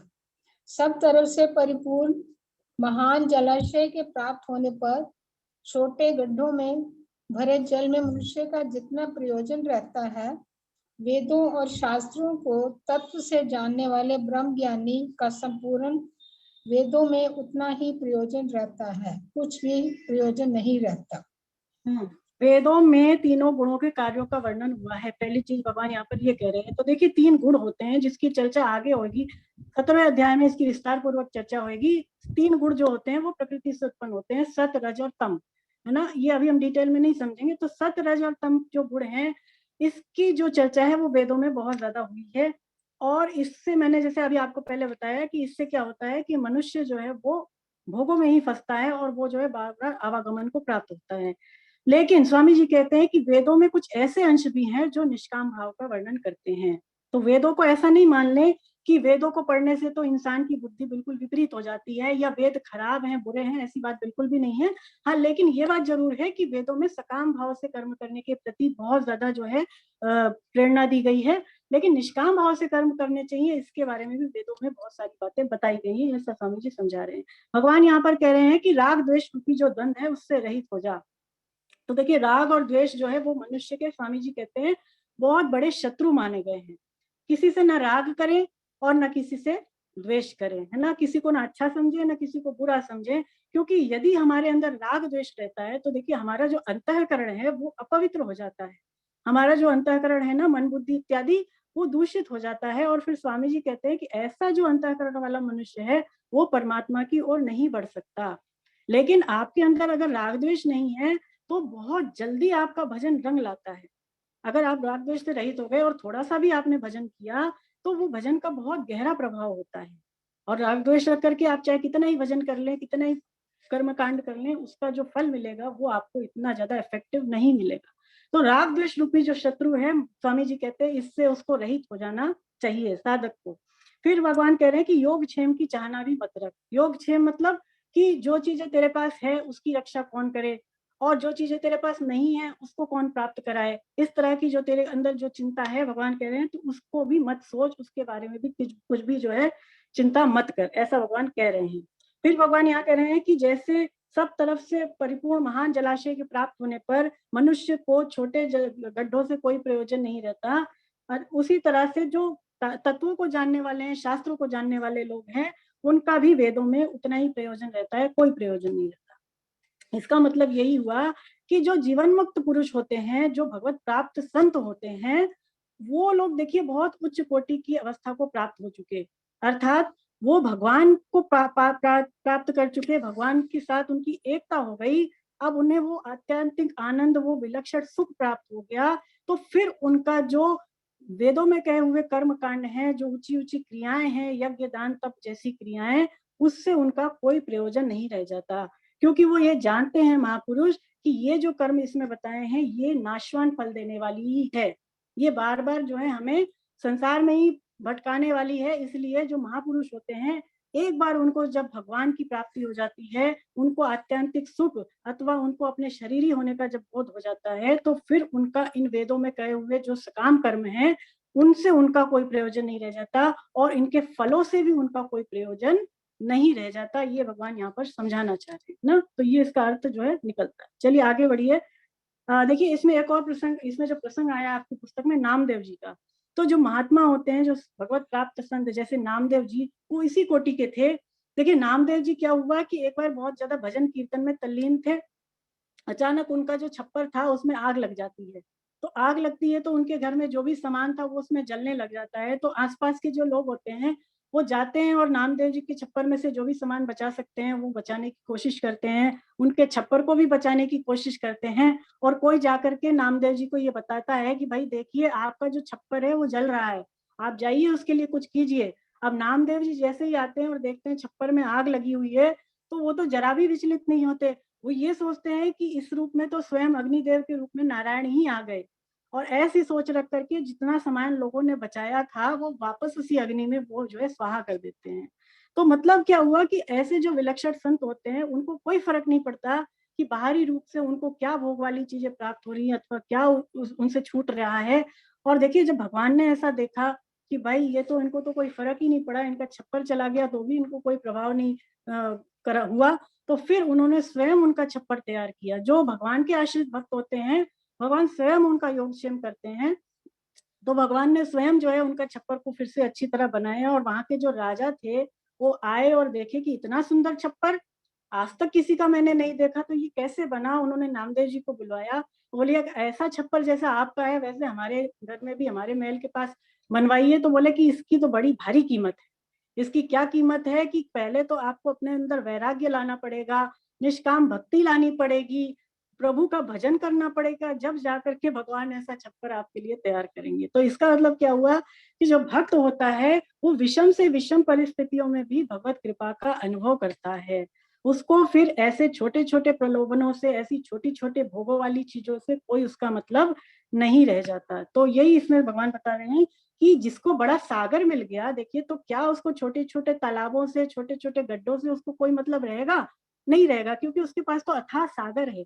तो ऐसा जिसको सागर रूपी जो परमात्मा प्राप्त हो गया, उसका फिर छोटे छोटे गड्ढे रूपी भोगों से कोई प्रयोजन नहीं रह जाता, ये भगवान कह रहे हैं। चलिए आगे बढ़ते हैं। 47वां श्लोक जो कि बड़ा महत्वपूर्ण है, आप सबका जाना माना पहचाना हुआ श्लोक है, पढ़िए कोई भी। उमा जी ने हाथ उठाया है, उमा शर्मा और उमा पारिक दोनों। तो उमा पारिक जी को मैं अब अनम्यूट कर रही हूँ, वो पढ़ेंगी। हाँ मैडम, आप अनम्यूट करें और पढ़िए 47वां श्लोक। कर्मण्येवाधिकारास्ते मा फलेषु कदाचन मा कर्म फल हेतु भूर्मते संगो कर्माणि। कर्तव्य कर्म करने से तेरा अधिकार है, फलों में कभी नहीं। अतः तू कर्म फल का हेतु भी मत बन और तेरी कर्म न करने में भी आसक्ति न हो। कर्मण्येवाधिकारस्ते मा फलेषु कदाचन, बड़ा ही महत्वपूर्ण, बड़ा जाना माना लोकप्रिय श्लोक है ये, बच्चा भी इसको जानता है। तो देखिए भगवान यहाँ पर कह रहे हैं कर्मण्येवाधिकारस्ते मा फलेषु कदाचन, कर्म करने में ही तेरा अधिकार है, फल में जरा भी तेरा अधिकार नहीं है। भगवान ने एक चीज नोटिस करिए, ही लगा दिया, कर्म करने में ही का क्या मतलब हुआ। जैसे कि मान लीजिए हम किसी के घर जाएं और हम उससे कहें कि भाई हमें आप रहने की जगह दे दीजिए, हैं, तो वो व्यक्ति ये कहे कि आप इस कमरे में रह सकते हैं, इस कमरे में रह सकते हैं मतलब कि आप और कमरों में भी आ जा सकते हैं, इसका ये अर्थ हुआ। लेकिन अगर वो व्यक्ति ये कह दे कि आप केवल इसी कमरे में ही रह सकते हैं, इसका क्या मतलब हुआ कि अब आप बाकी कमरों में नहीं जा सकते। तो भगवान कह रहे हैं कर्म करने में ही, कि केवल कर्म करने में तेरा अधिकार है, फल में 1% भी तेरा अधिकार है नहीं, भगवान ये समझाना चाह रहे हैं। तो देखिए स्वामी जी समझाते हैं कि मनुष्य जो शरीर हमें मिला हुआ है, इसमें 2 बातें हैं, एक तो पुराने कर्मों का फल भोग, और दूसरा नया पुरुषार्थ। पुराने कर्म जो हमने किए हैं उसका फल मिलेगा इस शरीर के द्वारा, और नया पुरुषार्थ, है ना। लेकिन बाकी जितनी योनियां हैं, देखिए चाहे वो पशु पक्षी हो, कीट पतंग हो, देवता हो, यहाँ तक कि ब्रह्म लोक तक की जो भी योनियां हैं, स्वामी जी कहते हैं वो भोग योनियां हैं। वो क्या है? वो भोग योनियां हैं, यानी वहां तक भी अगर हम चले गए तो संसार में लौटकर वापस आना पड़ेगा, वो भोग योनियां हैं। लेकिन मनुष्य शरीर एक ऐसा शरीर है, योनि एक ऐसी योनि है कि जिसमें भगवान ने हमें कर्म करने की स्वतंत्रता दे दी, फ्रीडम दे दी कि हम चाहे जैसे इसमें कर्म करें। लेकिन एक बात जरूर है कि कर्म करने में तो हम स्वतंत्र हैं, लेकिन कर्मों के फल के रूप में जो परिस्थितियां हमें मिलती हैं, उसको पाने में हम परतंत्र हैं, उसको पाने में हम फ्री नहीं हैं। कर्मों का जो फल मिलता है ना, वो परिस्थितियों के रूप में मिलता है, लेकिन हम अपनी मनचाही परिस्थिति नहीं पा सकते, है ना। तो यही स्वामी जी कह रहे हैं कि उसका जो फल है उसको पाने में हम परतंत्र हैं। लेकिन भगवान ने, श्री कृष्ण ने हमारे ऊपर कृपा करके दोनों ही परिस्थितियों में, दोनों परिस्थिति कौन कौन सी? नए कर्म करने में और उसकी फल प्राप्ति में, दोनों ही परिस्थितियों में भगवान ने हमारा उद्धार संभव किया है। स्वामी जी कहते हैं कि यदि हम समझदारी से काम लें तो जो नया पुरुषार्थ हम कर रहे हैं वो भी हमारे उद्धार के लिए ही है। जो हम नया पुरुषार्थ करेंगे उद्धार के लिए। देखिए कर्मों का जो फल मिलता है वो, जैसे मैंने अभी आपको बताया, परिस्थितियों के रूप में मिलता है। तो 2 ही तरह की परिस्थिति होती है जीवन में, या तो अच्छी या तो बुरी, जिसको कहते हैं अनुकूलता या प्रतिकूलता। तो अनुकूल प्रतिकूल परिस्थिति तो देखिए कर्मों का फल है, लेकिन उन परिस्थितियों में यदि हम सुखी और दुखी होते हैं तो स्वामी जी कहते हैं ये कर्मों का फल नहीं है। सुखी दुखी होना कर्मों का फल नहीं है, ये तो मूर्खता का ही फल है, ये तो नासमझी का फल है। क्योंकि जो परिस्थितियां होती हैं वो देखिए बाहर से बनती हैं। परिस्थितियां कहाँ से बनती हैं? बाहर से बनती हैं। और हम सुखी दुखी कहाँ से होते हैं? भीतर से होते हैं। तो कर्मों का फल जो मिलता है वो परिस्थिति के रूप में मिला, लेकिन सुखी दुखी भीतर से हो गए तो फिर वो क्या हो गया? उसमें फंस गए, फिर हमारा उसमें संबंध जुड़ गया। और अगर उससे संबंध ना जोड़े, उन परिस्थितियों में यदि सुखी दुखी ना होए, तो स्वामी जी कहते हैं कि फिर वही परिस्थितियां हमारे उद्धार की साधन सामग्री बन जाएगी। वही परिस्थितियां क्या हो जाएंगी? हमारे उद्धार की हेतु बन जाएंगी। देखिए हमारे जीवन में 2 ही परिस्थिति आती है ना, या तो अच्छी आएगी या बुरी आएगी। हमें दोनों का सदुपयोग करना है। क्या करना है? इसका सही यूज करना है। जैसे अच्छी परिस्थिति आए, स्वामी जी समझाते हैं अनुकूलता जब आए तो ऐसा मानना चाहिए कि ये भगवान की बहुत बड़ी दया है। अनुकूलता आए तो माने कि भगवान की बहुत बड़ी दया है। और अनुकूलता में आपको जो भी चीजें प्राप्त हो, मान लीजिए पदार्थ प्राप्त हो रहे हैं, योग्यता प्राप्त हो रही है, तो इसको आपको इसका सदुपयोग करना है, यानी इसे दूसरों की सेवा में लगाना है। और अगर प्रतिकूलता आए आपके जीवन में, तो आपको ऐसा समझना चाहिए ये तो भगवान की बहुत बड़ी कृपा है। अनुकूलता तो दया है, लेकिन प्रतिकूलता भगवान की क्या है? कृपा है। प्रतिकूलता में तो भगवान विशेष रूप से हमारे साथ रहते हैं।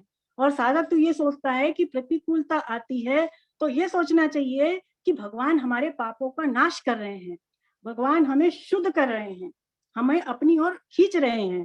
तो ऐसा जब प्रतिकूलता में सोचेंगे तो वो प्रतिकूल वाली जो परिस्थिति आई है उसका भी सदुपयोग हो जाएगा, फिर आपको कोई बंधन नहीं होगा। तो प्रतिकूलता आना तो बहुत बड़ी जीवन में उपलब्धि है। जैसे हम कपड़े धोते हैं ना, तो कपड़े क्यों धोते हैं कि कपड़े साफ हो जाएं। तो ऐसे ही जब भगवान जीवन में प्रतिकूलता भेजते हैं तो इसलिए नहीं कि वो हम उनसे दूर हो जाएं, बल्कि हम स्वच्छ हो जाएं, हम निर्मल हो जाएं, जिससे भगवान हमें अपनी ओर आकर्षित कर सकें, है ना। तो प्रतिकूलता तो भगवान की बहुत बड़ी कृपा है, तो इसमें जरा भी विचलित नहीं होना चाहिए। स्वामी जी कहते हैं कि यदि आप प्रतिकूलता में विचलित हो गए तो हो सकता है आप कोई नया पाप कर्म कर बैठे, कोई नया पाप हो जाएगा आपसे, क्योंकि बुद्धि काम नहीं करेगी। फिर होगा क्या कि बजाय शुद्ध होने के हम उस सिलसिले को जारी रखेंगे, है ना। तो ऐसा नहीं करना है, अपने को उसका सदुपयोग करना है। भगवान यहाँ पर इस श्लोक में कह रहे हैं कि तू कर्म फल का हेतु भी मत बन। कर्म फल का हेतु भी मत बन मतलब कि प्रायः हम ये करते हैं कि हम जब कोई भी कर्म करते हैं तो हम उसका क्रेडिट लेना चाहते हैं। हम ये कहते हैं कि ये कर्म मेरे द्वारा हुआ, मैंने इसको सुख पहुंचाया, अगर मैं नहीं होता तो इसका ये काम बनता ही नहीं। ऐसा होता है हम सबके साथ। तो ये कर्म फल का हेतु बनना है। भगवान कह रहे हैं कि ऐसा तुझे नहीं करना चाहिए, कर्म फल का हेतु भी मत बन, और कर्म ना करने में भी तेरी आसक्ति ना हो, क्योंकि अब मैंने तुझे कह दिया कि कर्म के फल में तेरा अधिकार ही नहीं है। अब तू ये सोचे कि मैं कर्म करूं ही क्यों। तो भगवान क्या कह रहे हैं यहाँ पर कि कर्म ना करने में भी तेरी आसक्ति ना हो, क्योंकि अगर तू कर्म ही नहीं करेगा तो भगवान को पता ही कैसे चलेगा कि आपके अंदर निष्कामता आई कि नहीं आई। अगर आप कर्म ही नहीं करेंगे तो आपके अंदर तामसी लक्षण आ जाएंगे, जैसे कि निद्रा, प्रमाद, आलस्य, जो कि तमोगुणी लक्षण है। और तमोगुण के जो लक्षण है उसका जो फल मिलता है वो तो दुख ही है, वो तो नरक आदि चीजें ही हैं। तो इसीलिए भगवान कहते हैं कि कर्म ना करने में भी तेरी आसक्ति जो है नहीं होनी चाहिए। हे अर्जुन, तू कर्म तो अवश्य ही कर, है ना। तो ये इसके अर्थ हैं। जैसे इसमें केवट का भी प्रसंग आया है, तो केवट देखिए भगवान श्री राम को जब उनके चरण धो करके और गंगा पार उतार देता है, तो भगवान श्री राम उनको उतराई देना चाहते हैं, तो केवट लेने से मना कर देता है। कहता है कि भगवान आप मिल गए, आपके दर्शन हो गए, तो अब मुझे उतराई से क्या काम। तो मतलब भगवान से उसने कुछ नहीं चाहा, तो भगवान ने फिर उसको अविनाशी पद प्रदान किया। भगवान अपनी ओर से उसको देते हैं, तो भगवान जो हमें अपनी ओर से देंगे वो जो फल होगा वो तो बहुत ज्यादा विलक्षण होगा, है ना। तो हम मांग करके छोटे हो जाते हैं, नहीं मांगे तो उसका जो फल मिलेगा वो बहुत ज्यादा अच्छा होगा, ऐसा समझिए। चलिए आगे बढ़िए, 48वां श्लोक पढ़े कोई भी। एक सेकंड, मोनिका जी को मैं अनम्यूट करना चाहूंगी। मोनिका बंसल जी, हाँ पढ़िए मैडम, 48वां श्लोक पढ़िए आप। राधे राधे राधे। कर्म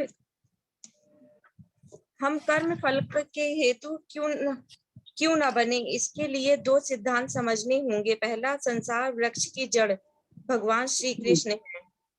नहीं, आपको श्लोक पढ़ना है ना मैडम, आपको 48 श्लोक पढ़ना है, 48वां श्लोक पढ़िए आप। Okay ma'am. योग स्था कुरु कर्माणि संग त्यक्त्वा धनंजय, सिद्धि सिद्धयो समो भूत्वा समत्वम योग उच्यते। यहाँ से पढ़े आप। हे धनंजय, तू आसक्ति का त्याग करके, ये पढ़े आप।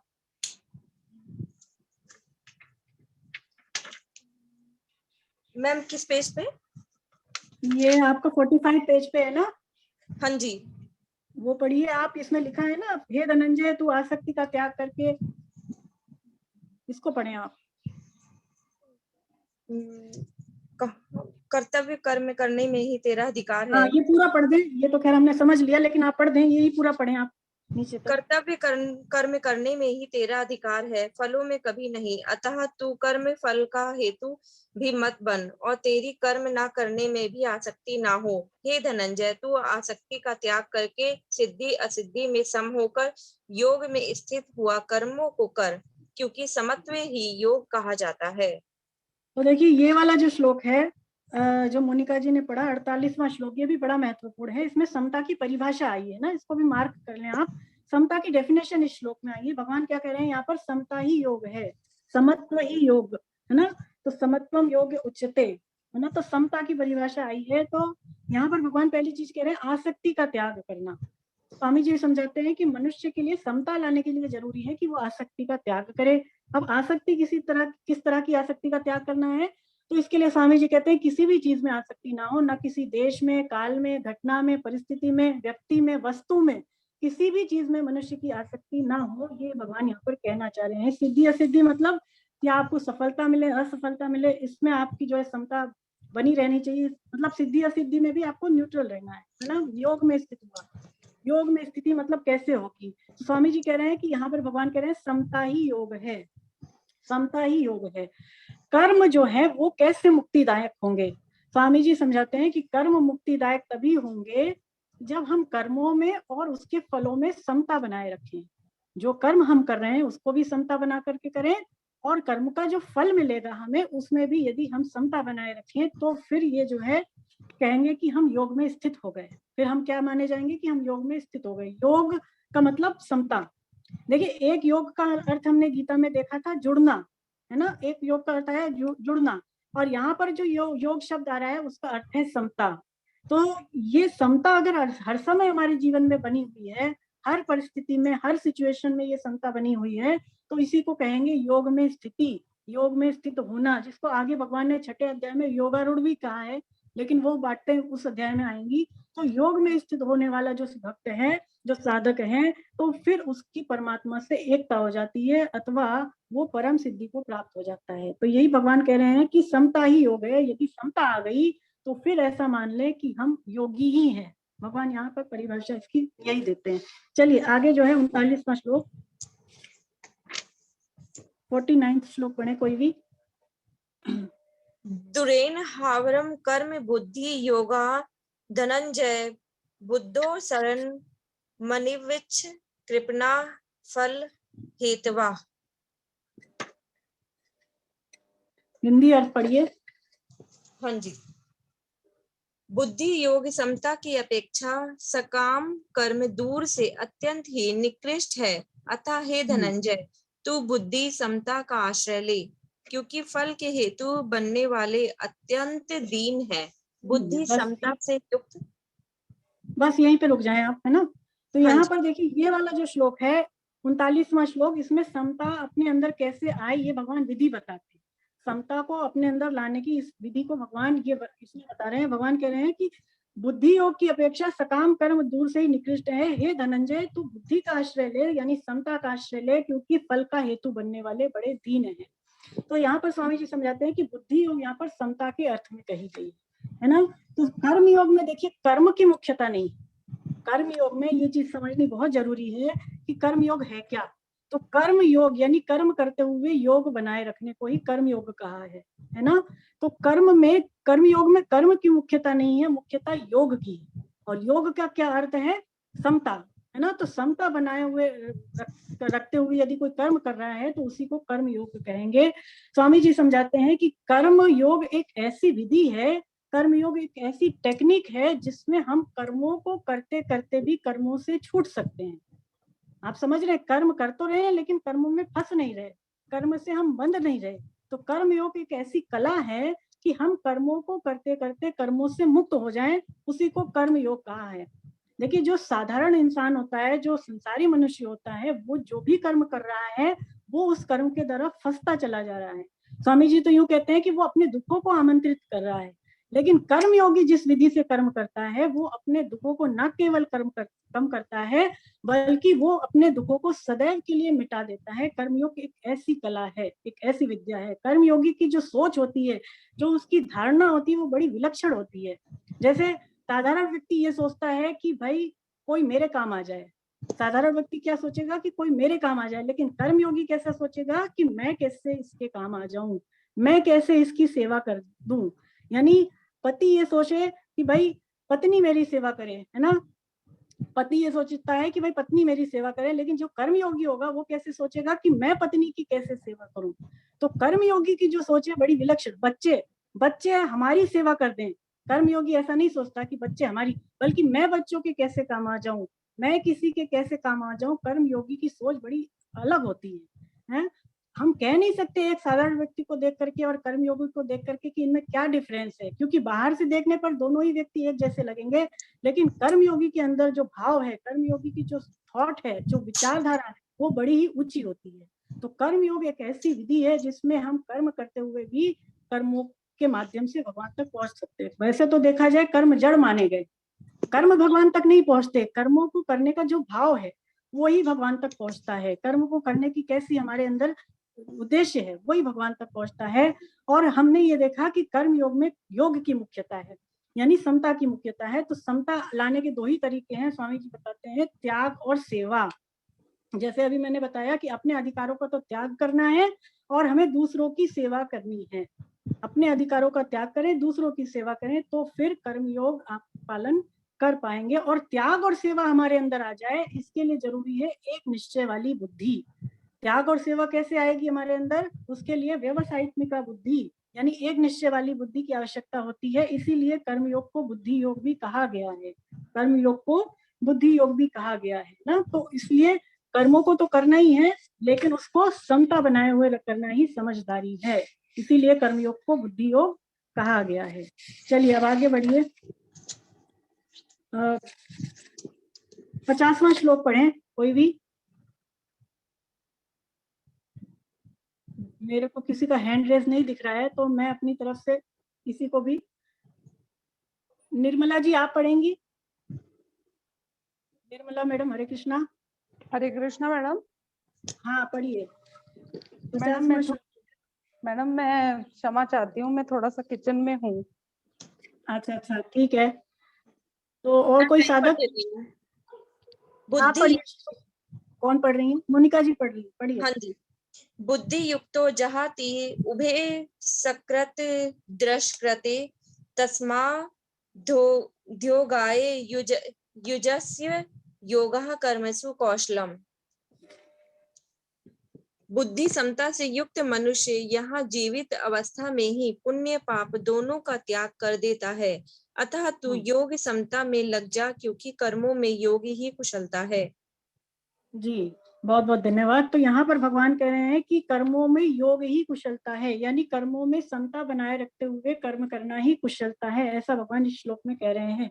भगवान कह रहे हैं कि समता बनाए हुए यदि हम कर्म करते हैं तो हमें पाप और पुण्य दोनों ही नहीं लगता। पाप और पुण्य दोनों ही नहीं लगता, क्योंकि अभी अभी हमने ये जाना कि पाप और पुण्य दोनों से बंधन होता है। देखिए, यदि हम ये समझे कि जो पुण्य है वो सोने की जंजीर है और जो पाप है वो क्या है? लोहे की जंजीर है, लेकिन है तो दोनों जंजीर ना।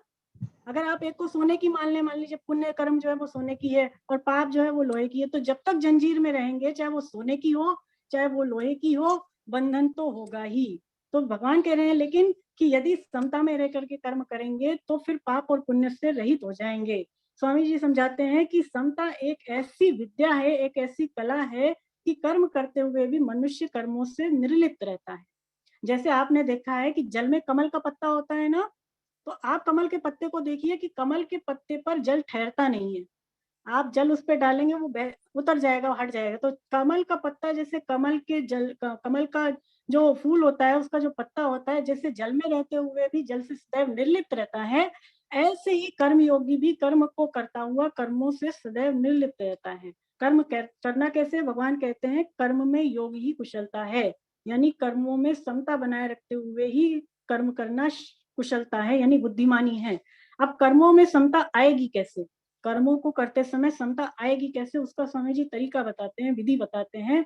देखिए 3-4 तरीके स्वामी जी बताते हैं, हम सभी को सुनना चाहिए। पहला तो ये स्वामी जी बताते हैं कि कर्मों के फल में हमारा अधिकार ही नहीं है। भगवान ने पहले कह दिया कर्मण्येवाधिकारस्ते मा फलेषु कदाचन, ये मानकर कि कर्म के फल में हमारा अधिकार ही नहीं है, तो मनुष्य को कर्म का जो भी फल मिले उससे वो भगवान का प्रसाद मान करके ग्रहण कर ले, उसे वो भगवान का प्रसाद मान करके ग्रहण कर ले, तो समता हमारे अंदर निश्चित रूप से आएगी। दूसरा, कर्मों में और कर्मों के फलों में अभी हमारी जो आसक्ति है उसको मिटाने के लिए हम दूसरों की सेवा करें। जैसे अभी अभी चर्चा हुई, दूसरों की सेवा करनी है, अपने अधिकारों का त्याग करना है। तो जब हम कर्मों को दूसरों के लिए करते हैं, दूसरों की खुशी के लिए करते हैं, तो इससे भी क्या होता है कि हमारी जो आसक्ति है फलों के प्रति, कर्म के प्रति, वो मिटती है। तीसरा स्वामी जी तरीका ये बताते हैं कि कर्म, जो भी कर्म करें उसे भगवान का काम समझ करके करें, कि ये जो काम मैं कर रहा हूँ ये भगवान का ही काम है। ऐसा एक तो भगवान का काम समझ करके कर्म करें, और कर्मों का जो भी फल मिले उन्हें श्री कृष्ण को अर्पण कर दे, तो भी कर्म जो है हमारे जो है वो मुक्तिदायक हो जाएंगे और समता हमारे अंदर अवश्य ही आएगी। तो ये कुछ तरीके हैं जिससे हम अपने अंदर समता ला सकते हैं, कर्मों को करते हुए भी कर्मों से सदैव छूट सकते हैं, है ना। ये तरीके स्वामी जी बताते हैं। अब जो है 51, 52, 53 श्लोक हम साथ में पढ़ेंगे। कोई भी साधक पढ़े 51, 52, 53 श्लोक साथ में पढ़े। मैं चंद्रलेखा मैडम से निवेदन करूंगी, वो पढ़ें। चंद्रलेखा मैडम आई हैं? हाँ मैम, अपने आप को अनम्यूट करें और पढ़ें। अनम्यूट नहीं होता। हाँ, 51, 52, 53 पढ़िए जी। कर्मजा बुद्धियुक्ता हि फलं त्यक्ता मनीषिणा जन्य बंध विनुर्मुक्ता पदं गच्छन्ति नामयम् यदा तिक्मो कलं बुद्धि व्यतिरेक यत्तिः तदा गतंसि निर्वेदं श्रोतवशाश्रुतस्य च श्रुत विपत्ति पत्रापन्ना ते यदा स्तन्ति निश्चला समाधावचला बुद्धिस्तायुगमावपावयसि। कारण के समता युद्ध बुद्धिमान साधक कर्म जन्म फल का अर्थात संसार मात्र का त्याग करके जन्म रूप बंधन से मुक्त होकर निर्विकार पद को प्राप्त हो जाते हैं। जिस समय तेरी बुद्धि मोहरूपी दलदल को भली भांति तर जाएगी, उसी समय तू सुने हुए और सुनने में आने वाले भोगों से वैराग्य को प्राप्त हो जाएगा। जिस काल में शास्त्रीय मतभेदों से विचलित हुई तेरी बुद्धि निश्चल हो जाएगी और परमात्मा में अचल हो जाएगी, उस काल में तू योग को प्राप्त हो जाएगा। हरे कृष्ण। हरे कृष्ण, हरे कृष्ण। बहुत बढ़िया, बहुत बढ़िया। तो यहाँ पर भगवान कह रहे हैं कि जब तेरे अंदर समता आ जाएगी तो फिर जो कर्मों से उत्पन्न होने वाला फल है और जो कर्म है उन दोनों का ही तो बंधन का त्याग कर देगा, और परम पद यानी भगवान का जो निर्विकार परम पद यानी जो अविनाशी स्वरूप है। भगवान के दो रूप है ना, एक सगुण साकार और एक निर्गुण निराकार। तो भगवान के उस निर्विकार रूप को तो प्राप्त हो जाएगा। भगवान कह रहे हैं कि फिर तू मोह रूपी दलदल से भली भांति तर जाएगा और वैराग्य को प्राप्त हो जाएगा। देखिए, वैराग्य भी बहुत इंपॉर्टेंट चीज है। हम भक्ति तो अपने अंदर लाते हैं लेकिन वैराग्य नहीं ला पाते। लेकिन भगवान कह रहे हैं कि इस प्रकार से यदि तू कर्म करेगा तो तू वैराग्य को भी प्राप्त हो जाएगा। हम जानते हैं भक्ति के दो पुत्र हैं ना, ज्ञान और वैराग्य। तो हम सभी जो है ज्ञान तो प्राप्त कर ही रहे हैं, लेकिन वैराग्य कैसे लाएं? हालांकि स्वामी जी ने इसके तरीके बताए जो कि हम आगे समझेंगे छठे अध्याय में, वैराग्य को लाने के तरीके। तो वैराग्य रूपी अगर हमारे अंदर जो है वैराग्य रूपी जो साधन है वो भी यदि प्रबल हो जाता है तो भी हम भगवत प्राप्ति के मार्ग पे बहुत जल्दी चल पाते हैं, तरक्की कर पाते हैं। तो भगवान कह रहे हैं कि तू वैराग्य को प्राप्त हो जाएगा यदि ये सारी चीजें तेरे में आ गई तो। भगवान कह रहे हैं कि जिस काल में शास्त्रीय मतभेदों से विचलित बुद्धि निश्चल हो जाएगी, परमात्मा में अचल हो जाएगी, उसी क्षण तू योग को प्राप्त हो जाएगा। यानी कि जब तेरी बुद्धि एक निश्चय वाली हो जाएगी उसी क्षण तू योग को यानी समता को प्राप्त हो जाएगा।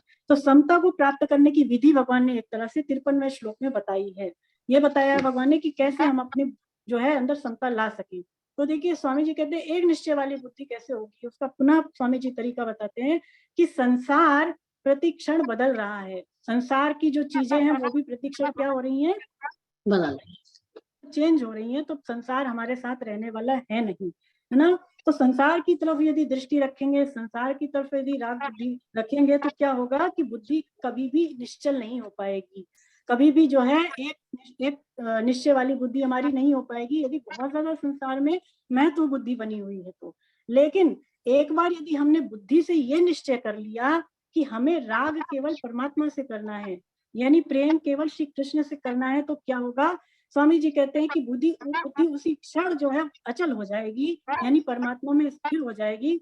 और एक बार अगर बुद्धि स्थिर हो गई, एक निश्चय वाली हो गई, तो समता की सुगमता में तो कोई प्रश्न ही नहीं रह जाता। मतलब फिर तो समता निश्चित रूप से आपके अंदर आ ही जाएगी। बुद्धि का एक निश्चय वाली होना बहुत जरूरी है। आप समझ रहे हैं कि दो नाव पे आप पैर रख करके सवारी नहीं कर सकते। नहीं। आपको बुद्धि में एक निश्चय बिठाना चलेगा, या तो मुझे संसार की ओर चलना है या तो मुझे परमात्मा की ओर चलना है। अगर बुद्धि में ये निश्चय कर लिया कि परमात्मा की ओर ही चलना है, राग परमात्मा से ही करना है, तब तो क्या होगा कि समता बहुत जल्दी हमारे अंदर आ जाएगी। लेकिन एक तरफ आपके अंदर संसारिक राग भी बना हुआ है, एक तरफ भगवत प्राप्ति भी करना चाह रहे हो, तो इस तरह द्वंद्व में रहने से बुद्धि में समता कभी भी नहीं आएगी। समता को लाने का उपाय यही है कि एक उद्देश्य बनाएं और उसी उद्देश्य की ओर बढ़ते चले जाएं, तो निश्चित रूप से समता हमारी आ जाएगी, है ना। चलिए अब आगे बढ़िए। 54, 55 और 56 ये सारे श्लोक हम साथ में लेंगे। कोई भी साधक 54, 55, 56, 57 पढ़े साथ में, कोई भी। युक्ति सिंह जी ने हैंड रेस किया है। युक्ति सिंह मैडम को मैं अनम्यूट कर रही हूँ। चलिए पढ़िए आप। देखिए आपके जी जो श्लोक पिछले वाला था, इसमें मनीषी कौन होते हैं इसकी परिभाषा दी है, इसको आप इम्पोर्टेंट मार्क कर लें। ऐसा हो सकता है कि एग्जाम में ये पूछा जाए आपसे, मनीषी कौन है।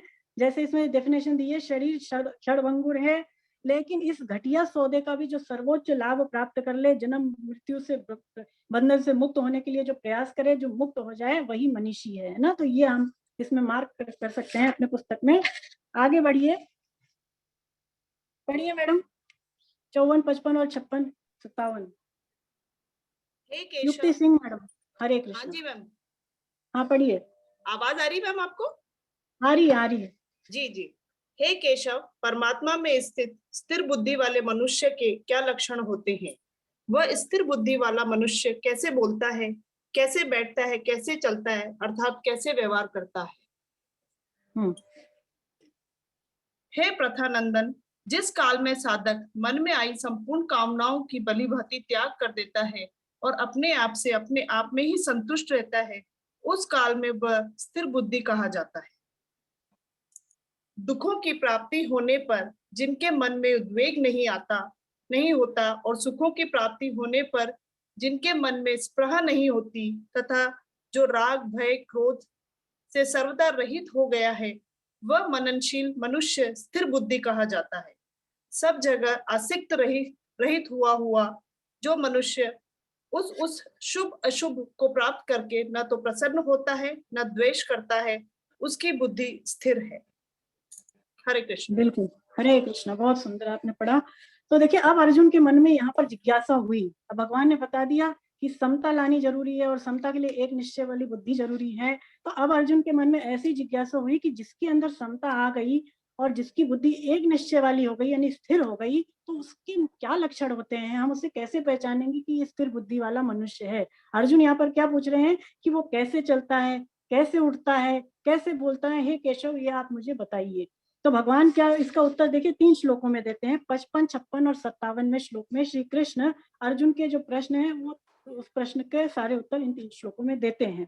भगवान देखिए पहली चीज क्या कह रहे हैं कि कामनाओं का भलाभांति त्याग कर देना और फिर उसका अपने ऊपर वश होना, है ना। स्वामी जी समझाते हैं कि 2 तरह के मनुष्य होते हैं। देखिए एक तो होता है साधक और एक होता है सिद्ध, है ना। एक होता है साधक और एक होता है सिद्ध पुरुष। तो सिद्ध पुरुष में तो देखिए कामनाएं जरा भी नहीं रहती। सिद्ध पुरुषों में कामनाओं का सर्वथा अभाव हो जाता है। लेकिन जो साधक होता है, जब वो भगवत प्राप्ति के मार्ग पर चलता है तो उसके अंदर कामनाओं का अंश बाकी रहता है। ऐसा नहीं है कि वो भगवान के रास्ते पर चल रहा है तो अब उसके अंदर कामनाएं है नहीं, वो मिट गई पूरी तरह से। उसके अंदर कामनाएं भी रहती हैं, पर वो भगवान को भी पाना चाहता है। तो ऐसा जो व्यक्ति है वो साधक माना गया है। लेकिन जो सिद्धावस्था को प्राप्त हो चुके हैं, उनके अंदर कामनाओं की गंध भी नहीं रहती, कामनाओं का उनके अंदर सर्वथा अभाव हो जाता है। तो यहाँ पर भगवान कह रहे हैं कि स्थिर बुद्धि वाला मनुष्य जो होता है वो क्या, कैसे उसके मतलब भाव होते हैं।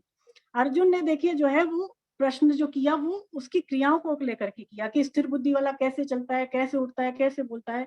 लेकिन भगवान जो उत्तर दे रहे हैं वो भावों को लेकर दे रहे हैं कि स्थिर बुद्धि वाले मनुष्य के क्या क्या भाव होते हैं। क्योंकि स्वामी जी समझाते हैं कि जिस मनुष्य के जैसे भाव होते हैं वैसी ही उसकी क्रिया होती है। हमारे अंदर जैसे भाव होगा वैसे ही हम कर्म करेंगे।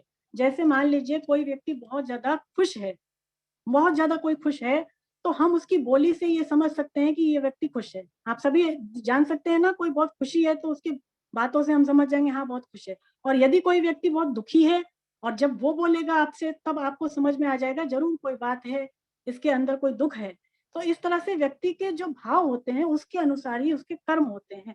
तो इसीलिए भगवान ने भावों को क्रियाओं से अधिक महत्व दिया है। श्री कृष्ण ने क्रियाओं से अधिक महत्व जो है सदैव वो भाव को दिया है, क्योंकि भाव जैसे होते हैं वैसी हमारी क्रिया होती है। तो यहाँ पर भगवान ने क्या लक्षण बताए स्थिर बुद्धि वाले मनुष्य के, ये बताया 55वें श्लोक में कि वो कामनाओं का सर्वथा त्यागी होता है और वो अपने आप से अपने आप में संतुष्ट होता है। ऐसे उसके अंदर ये दो लक्षण होते हैं जिसकी बुद्धि स्थिर हो गई।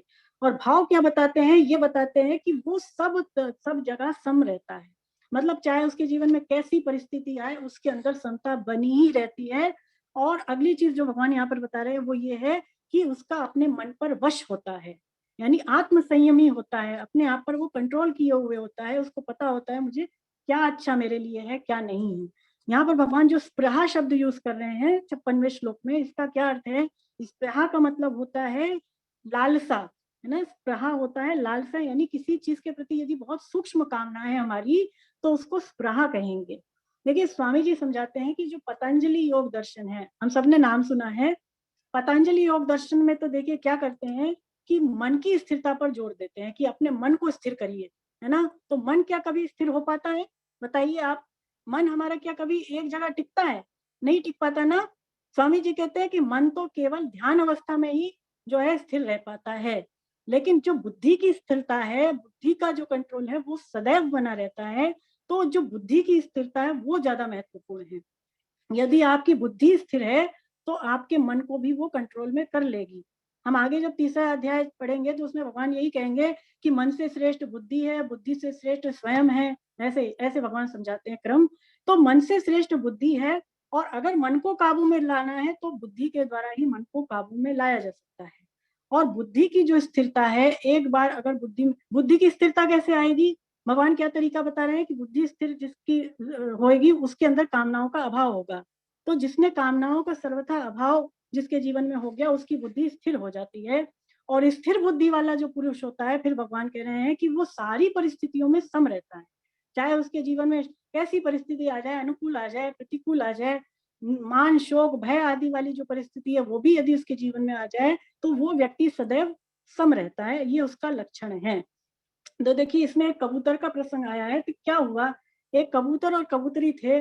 तो जो कबूतर था वो कबूतरी से बहुत अधिक प्रेम करता था, कबूतरी में उसकी बहुत ज्यादा आसक्ति थी। और इसी प्रकार भी कबूतरी जो है वो कबूतर से बहुत ज्यादा लगाव रखती थी। और फिर उनके छोटे छोटे बच्चे होते हैं छोटे, तो वो अपने बच्चों को देख करके बड़े खुश होते थे। जब उनके छोटे छोटे हाथ पैर से उनका स्पर्श होता था उनको, तो बड़े प्रसन्न होते थे और बहुत ज्यादा एक दूसरे में सबके सब आसक्त हो गए थे। फिर क्या हुआ, एक बार एक वो लोग कहीं गए थे कबूतर कबूतरी। तो एक व्याध आया, उसने जाल बिछाया, तो उस जाल में जो बच्चे थे कबूतर कबूतरी के वो फंस जाते हैं। अब कबूतरी ये देखती है कि जो मेरे बच्चे हैं छोटे छोटे वो इस जाल में फंस गए, तो वो क्या करती है, वो स्वयं भी उस जाल में कूद जाती है।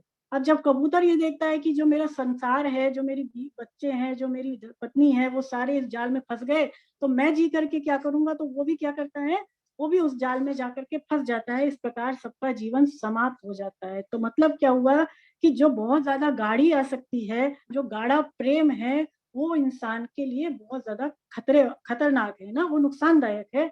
तो इसका मतलब ये हुआ कि समता रखनी जरूरी है। बहुत ज्यादा किसी के प्रति ना अटैचमेंट हो, ना बहुत ज्यादा किसी के प्रति हमारे अंदर द्वेष भावना हो। हम अगर सम रहेंगे तो सारी परिस्थितियों से हम आसानी से उबर सकते हैं। अन्यथा तो देखिए बड़ा मुश्किल है कि हम अपने आप से अपने ऊपर संयम रख पाए। चलिए आगे बढ़ते हैं। आप जो है 58वां श्लोक पढ़िए कोई भी।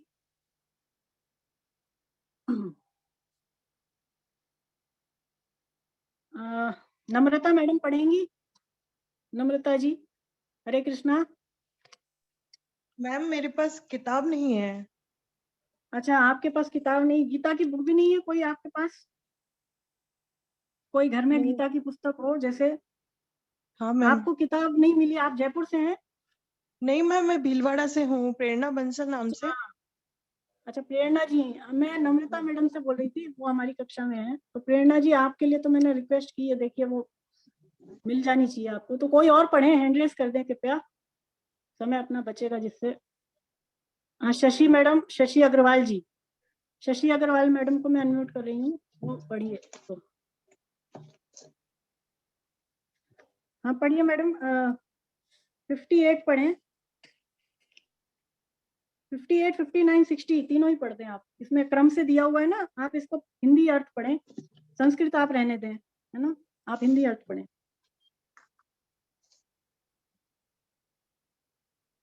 आपकी आवाज नहीं आ रही है मैडम, आपकी आवाज नहीं आ रही है।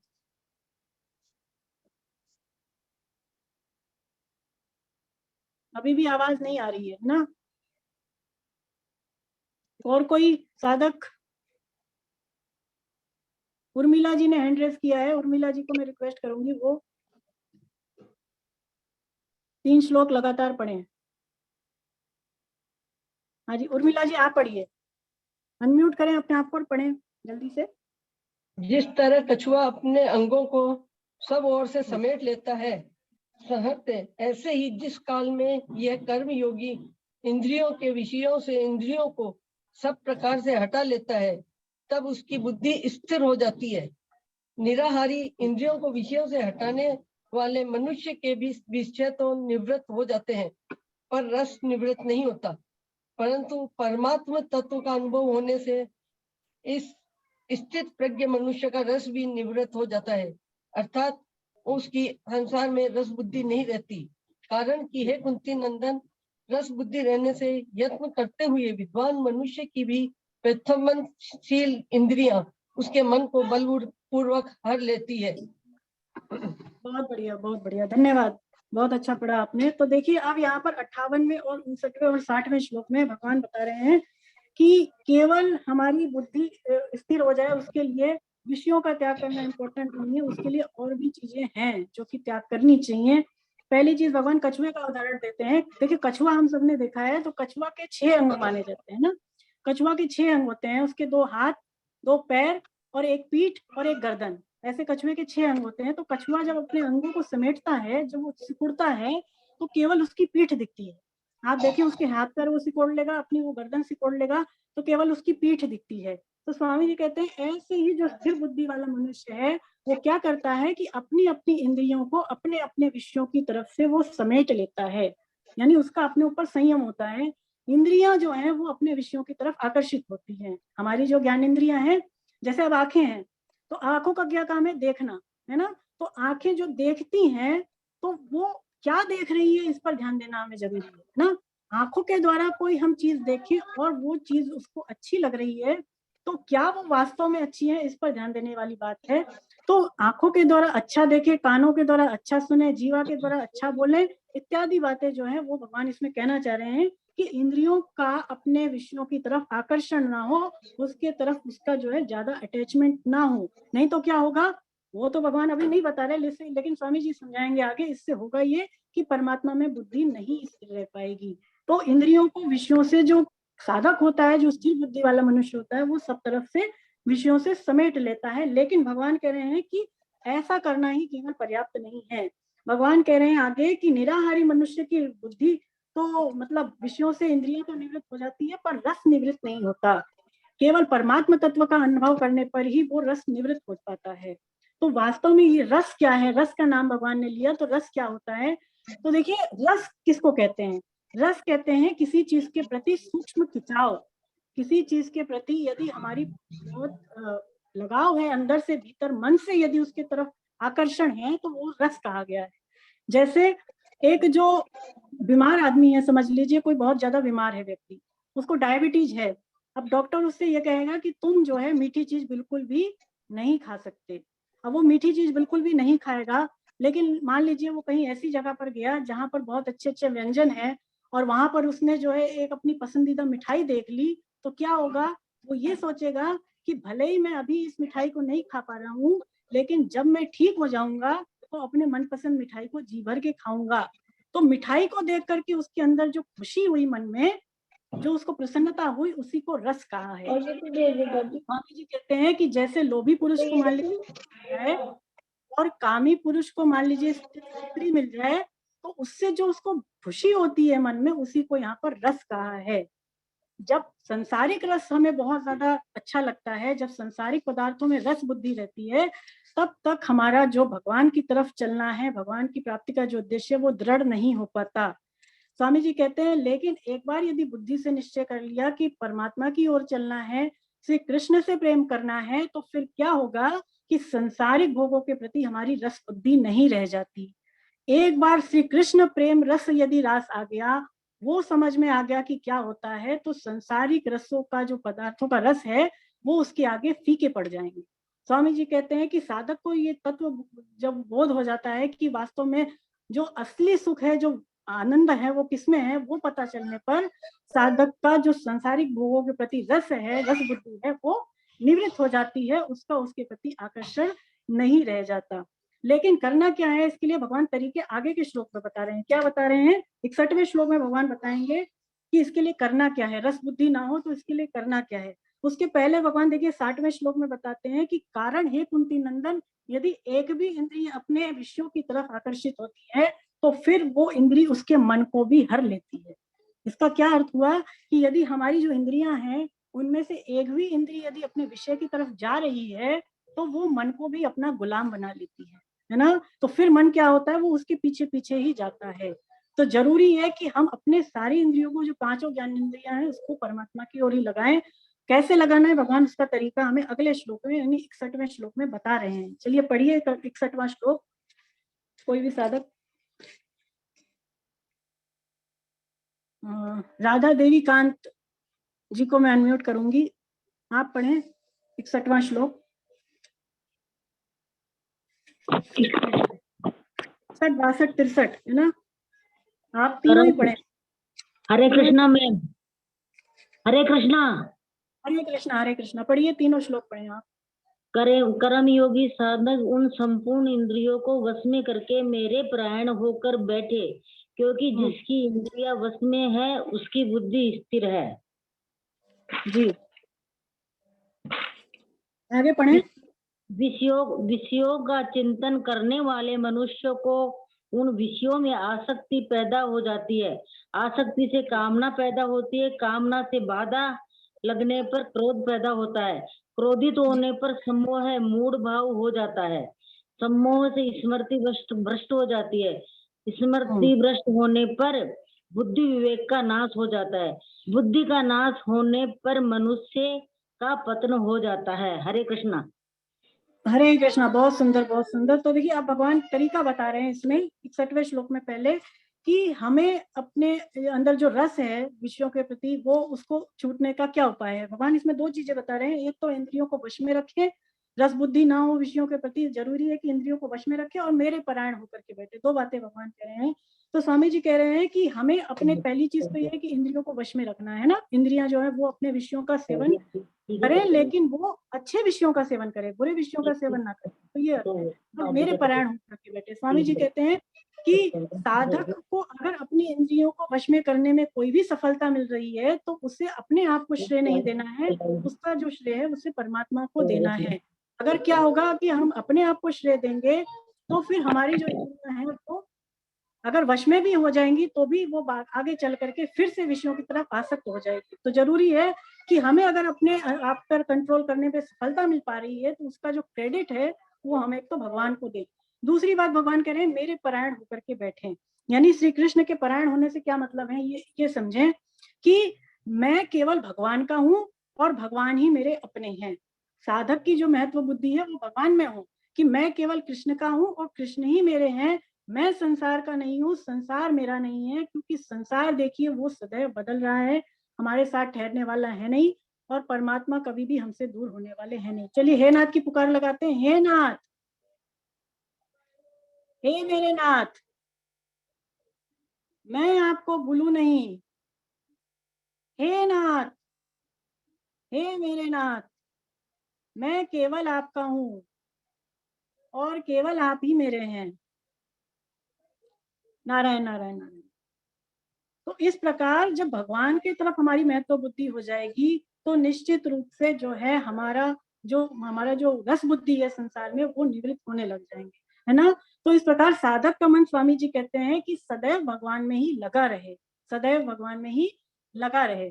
तो गीता के अध्ययन से स्वामी जी कहते हैं हमें पता चलता है कि किसी भी साधन को करने में जो हमें सफलता मिल पा रही है उसमें बजाय हमारे पुरुषार्थ के भगवान की कृपा ही कारण है। भगवान की कृपा की महिमा देखिए भगवत गीता में जगह जगह कह गई है, भगवत कृपा ही केवलम। तो भगवत कृपा की महिमा बहुत अधिक भगवत गीता में कही गई है। जैसे जब हम लोग छठे अध्याय में जाएंगे तो वहां पर भी भगवान 47वें श्लोक में ये कहते हैं कि संपूर्ण योगियों में भी जो श्रद्धा पूर्वक मेरा भजन करता है वो मेरे मत में सर्वश्रेष्ठ योगी है। तो यानी कि भगवत कृपा का हम अनुभव करें, और जब भगवान की कृपा का अनुभव कर पाएंगे तभी हमारे अंदर जो साधन का अहंकार है वो छूट पाएगा।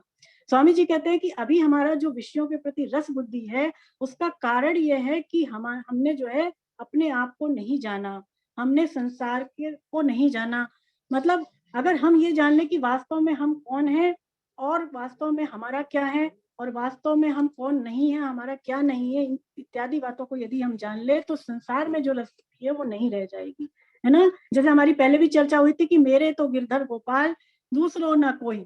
इस प्रकार से जब साधक को ये बात समझ में आ जाएगी कि अपने तो केवल परमात्मा ही है और संसार एक क्षण अपना नहीं है, तो साधक की जो बुद्धि है वो निश्चित रूप से परमात्मा में स्थिर हो जाएगी और वो जो रस बुद्धि है उसका विषयों के प्रति मन से जो विषयों का सेवन कर रहा है वो भी फिर उसके द्वारा नहीं होगा। देखिए स्वामी जी कहते हैं कि मानव शरीर का मिलना, साधन में रुचि होना और इसके अलावा साधन का सफल होना, ये केवल भगवान की कृपा ही इसमें कारण है, केवल भगवान की कृपा ही इसमें कारण है। और इसके लिए हमें 4 बातों को फॉलो करना चाहिए। जैसे कि जो हमारे अंदर विषयों के प्रति, पदार्थों के प्रति रस बुद्धि है उसको मिटाने के लिए 4 बातें बताई गई हैं आपकी पुस्तक में भी, ABCD। ABCD। ए का मतलब क्या है? एसोसिएशन विद डिवोटीज, कि हम भक्तों का संग करें, अधिक से अधिक हमें जो संग करना है वो सत्संग करें, यानी भक्तों का संग करें। तो इससे क्या होगा कि बहुत ज्यादा जो आसक्ति है, रस बुद्धि है वो मिटेगी। फिर दूसरी बात क्या बताई है कि बी फॉर इसमें दिया हुआ है बुक रीडिंग, है ना। बुक रीडिंग मतलब कि हम आध्यात्मिक पुस्तकें पढ़े, जैसे गीता हुई, भागवतम हुआ, रामायण हुई इत्यादि, जो भी बुक आपको अच्छी लग रही है आध्यात्म की आप उसको पढ़ें। तीसरा इसमें दिया हुआ है चैंटिंग। चैंटिंग मतलब हमने आपसे पहले भी चर्चा की, आपको माला करनी है, भगवान नाम का जप करना है। तो हम सबको 16 माला करनी चाहिए, लेकिन अभी शुरू में आपसे जितनी हो पा रही है आप उतनी करें।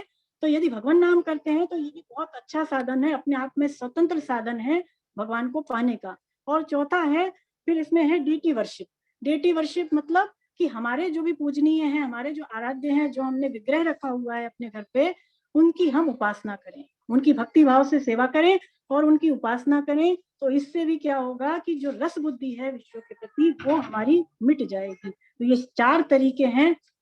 देखिए स्वामी जी एक और अच्छी बात बताते हैं श्लोक के बारे में कि यदि किसी की जीवा पर भगवान का नाम आ गया और उसके कानों में भगवान की कथा आ गई, तब उसको ये समझना चाहिए कि उसको भगवान अवश्य मिलेंगे, उसको भगवान अवश्य मिलेंगे। लेकिन उससे भी बड़ी बात कि यदि किसी की जीवा पर भगवान का नाम आ गया, कानों में कथा आ गई और अगर उसको वो नाम मीठा भी लग रहा है तो उसको तो अति शीघ्र मिलेंगे, उसको तो अति शीघ्र मिलेंगे। अब कैसे पता चले कि हमारा नाम लेना सफल हो रहा है? तो जैसे हम फल खाते हैं तो फल जब पक जाता है तो वो मीठा लगता है। तो हमारा नाम लेना जब हमें अच्छा लगने लग जाए, जब नाम लेना हमारा मीठा लगने लग जाए हमें, तो हमें समझना चाहिए कि हमारा भगवान नाम लेना सफल हो रहा है, हमारा भगवान नाम लेना सार्थक हो रहा है। तो ये कुछ अच्छी बातें हैं जो स्वामी जी ने इस श्लोक के बारे में बताई। चलिए अब आगे बढ़ते हैं। अब हम लोग जो है 62 और 63वें श्लोक में भी देखिए भगवान क्या कह रहे हैं। ये कह रहे हैं कि विषयों का चिंतन करने से मनुष्य की विषयों में आसक्ति और आसक्ति में बाधा से कामना, कामना से क्रोध, क्रोध से मूढ़ भाव और मूढ़ भाव से स्मृति भ्रष्ट हो जाती है और अंततः उसका पतन हो जाता है। तो इतनी सारी बातें भगवान कह रहे हैं। केवल यदि हम भगवान के परायण नहीं हुए तो भगवान के परायण ना होने से क्या क्या नुकसान होता है भगवान यहाँ 62वें और 63वें श्लोक में हमें अच्छी तरह बता रहे हैं। तो इसका मतलब यह है कि इंद्रियों का वश में होना बड़ा आवश्यक है। स्वामी जी कहते हैं कि ये जो बातें बता रहे हैं भगवान इन श्लोकों में, 61वें और 62वें श्लोकों में, इनको हमें समझने में तो समय लगता है, इनका विवेचन करने में तो हमें समय लगता है, परंतु इन चीजों के होने में समय नहीं लगता। मनुष्य के होने में पता नहीं होता, इतनी जल्दी बिजली के करंट के समान ये सारी चीजें होती हैं और मनुष्य का पतन कर देती हैं। तो बहुत ज्यादा जरूरी है, जैसे भगवान समझा रहे हैं पहले के श्लोकों में, कि हम करें, अपने ऊपर वश करें और एक भगवान के परायण होकर के बैठे, तो निश्चित रूप से जो है हमारा जो है उद्धार हो जाएगा, है ना। तो अब देखिए भगवान अगले श्लोक में फायदे बताते हैं। अब जो 64वां और 65वां श्लोक है, तो भगवान ये बताते हैं कि जिसने अपने मन बुद्धि इंद्रियों को वश में कर लिया तो उससे उसको क्या लाभ होगा, ये भगवान अब जो है 64वें और 65वें श्लोक में हमें बताने जा रहे हैं। हमारे पास समय तो कम ही रह गया है, लेकिन अब देखते हैं, एक दो श्लोक ले लें।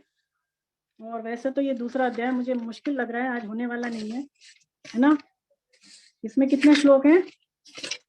72 श्लोक हैं शायद, है ना, 72 श्लोक हैं, तो नहीं हो पाएंगे आज। तो हम क्या करते हैं कि हम जो है ये लास्ट लेते हैं, है ना, 64वां और 65वां श्लोक लास्ट लेंगे और उसके बाद जो बचेंगे वो श्लोक अगली कक्षा में देखेंगे हम। चलिए पढ़िए कोई भी साधक। शोभना रानी मैडम ने हैंड रेज किया है। हाँ मैडम आप पढ़िए 64 और 65। हरे कृष्णा। हरे कृष्णा। परंतु वशीभूत अंतःकरण वाला कर्मयोगी साधक राग द्वेष से रहित अपने वश में की हुई इंद्रियों के द्वारा विषयों का सेवन करता हुआ अंतःकरण की निर्मलता को प्राप्त हो जाता है। अंतःकरण की निर्मलता प्राप्त होने पर साधक के संपूर्ण दुखों का नाश हो जाता है और ऐसे शुद्ध चित्त वाले साधक की बुद्धि निसंदेह बहुत जल्दी परमात्मा में स्थिर हो जाती है। हरे कृष्णा। हरे कृष्णा। तो आप देखिए भगवान ने ये बताया कि जिसकी इंद्रियां मन बुद्धि वश में है, ऐसे जिसका अंतःकरण निर्मल हो गया, उस मनुष्य की क्या गति होती है। भगवान कह रहे हैं कि फिर उसके दुखों का नाश हो जाता है और उसकी बहुत जल्दी बुद्धि परमात्मा में स्थिर हो जाती है। तो हम भगवान कह रहे हैं कि राग द्वेष से रहित जो साधक है, राग द्वेष देखिए हमने जैसे पहले चर्चा की कि जब तक राग द्वेष रहेंगे तब तक हमारा अंतःकरण जो है वो अपवित्र रहेगा, वो पवित्र नहीं हो पाएगा। तो राग द्वेष से रहित होना बहुत ज्यादा आवश्यक है, चाहे हम किसी भी मार्ग से चलें। स्वामी जी कहते हैं चाहे आप कर्मयोग से चलें, चाहे ज्ञान योग से चलें, चाहे भक्ति योग से चलें, राग द्वेष से आपको रहित होना ही पड़ेगा। स्वामी जी कहते हैं कि अगर आपके अंदर राग द्वेष नहीं है किसी चीज के प्रति, और अगर आप विषयों के बीच में भी हैं, विषयों का सेवन भी कर रहे हैं, तब भी आप योगी ही माने जाएंगे। और अगर आपके अंदर राग द्वेष है ना, अच्छा बुरा समझते हैं आप चीजों को, तो अगर आप जंगल में भी चले जाएं, आप विषयों का सेवन नहीं कर रहे हैं, केवल आप चिंतन मात्र ही कर रहे हैं, तब भी आप भोगी माने जाएंगे। इसका मतलब ये हुआ कि राग द्वेष से ही हमें जो है पाप और पुण्य लगता है। वस्तुतः जो चीजें होती हैं, जो व्यक्ति होती है, वो अपने आप में जो है हमें बांधने वाले नहीं है। तो राग द्वेष से रहित भगवान कह रहे हैं, और अपने ऊपर अपना वश, इंद्रियों का वश, तो इससे क्या होगा, अंतःकरण पवित्र हो जाएगा और फिर बुद्धि बहुत जल्दी परमात्मा में स्थिर हो जाएगी। स्वामी जी कहते हैं श्लोक के बारे में कि हमारा अंतःकरण शुद्ध हो जाए, चाहे कैसे भी हो जाए, चाहे कैसे भी हो जाए, यानी भगवान से हमारा प्रेम हो जाए, भगवत विषयक हो जाए साधक, तो फिर वो चाहे प्रसन्नता से हो, चाहे व्याकुलता से हो, चाहे प्रतिकूलता से हो, कैसे भी वो भगवत विषयक हो जाए, तो उसका उद्धार ही है।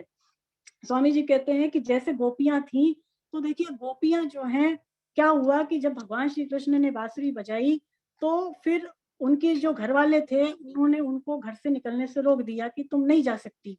तो अब गोपियों को जाने को नहीं मिला, लेकिन गोपियां इतना ज्यादा भगवान के प्रति प्रेम भाव रखती थी कि जब उन्हें बाहर जाने को नहीं मिला, तो वो बहुत ज्यादा व्याकुल हो गई। बहुत ज्यादा उनकी जो व्याकुलता थी वो चरम सीमा पर पहुंच गई, और इस व्याकुलता के कारण उनका अंतःकरण पवित्र हो गया, और फिर वो स्थायी रूप से, मतलब स्थायी रूप से नहीं, भाव रूप से जाकर के भगवान श्री कृष्ण में स्थायी हो गई। यानी अपने स्थूल शरीर को वहीं पर छोड़ करके और वो भाव रूप से जाकर के श्री कृष्ण से जा मिली। तो ये होता है कि चाहे हम भगवत विषय कैसे भी हो जाए, प्रसन्नता से हो जाए, व्याकुलता से हो जाए, यदि एक बार हमारा जो है चित्त भगवान में लग गया, हमारा अंतःकरण शुद्ध हो गया, तो फिर साधक को स्वामी जी कह रहे हैं कि बहुत जल्दी परमात्मा प्राप्ति हो जाती है, उसका बहुत जल्दी उसको परम शांति की प्राप्ति भी हो जाती है। लेकिन अगर इसके विपरीत हम संसार के प्रति राग रख रहे हैं, संसारिक चिंतन कर रहे हैं, तो क्या होगा कि हमारी जो बुद्धि है, अंतःकरण है, वो संसार में ही आसक्त हो जाएंगे और फिर विषयों का जो सेवन करेंगे उसके उससे उससे जो है हमारा अंतःकरण मलिन होगा, क्योंकि संसारिक विषयों का जो सेवन करते हैं, संसारिक जिनकी दृष्टिकोण होता है, तो उससे बहुत ज्यादा उनका अंतःकरण मलिन हो जाता है और बजाय वो शुद्ध होने की और ज्यादा वो पतन की ओर बढ़ जाते हैं, है ना।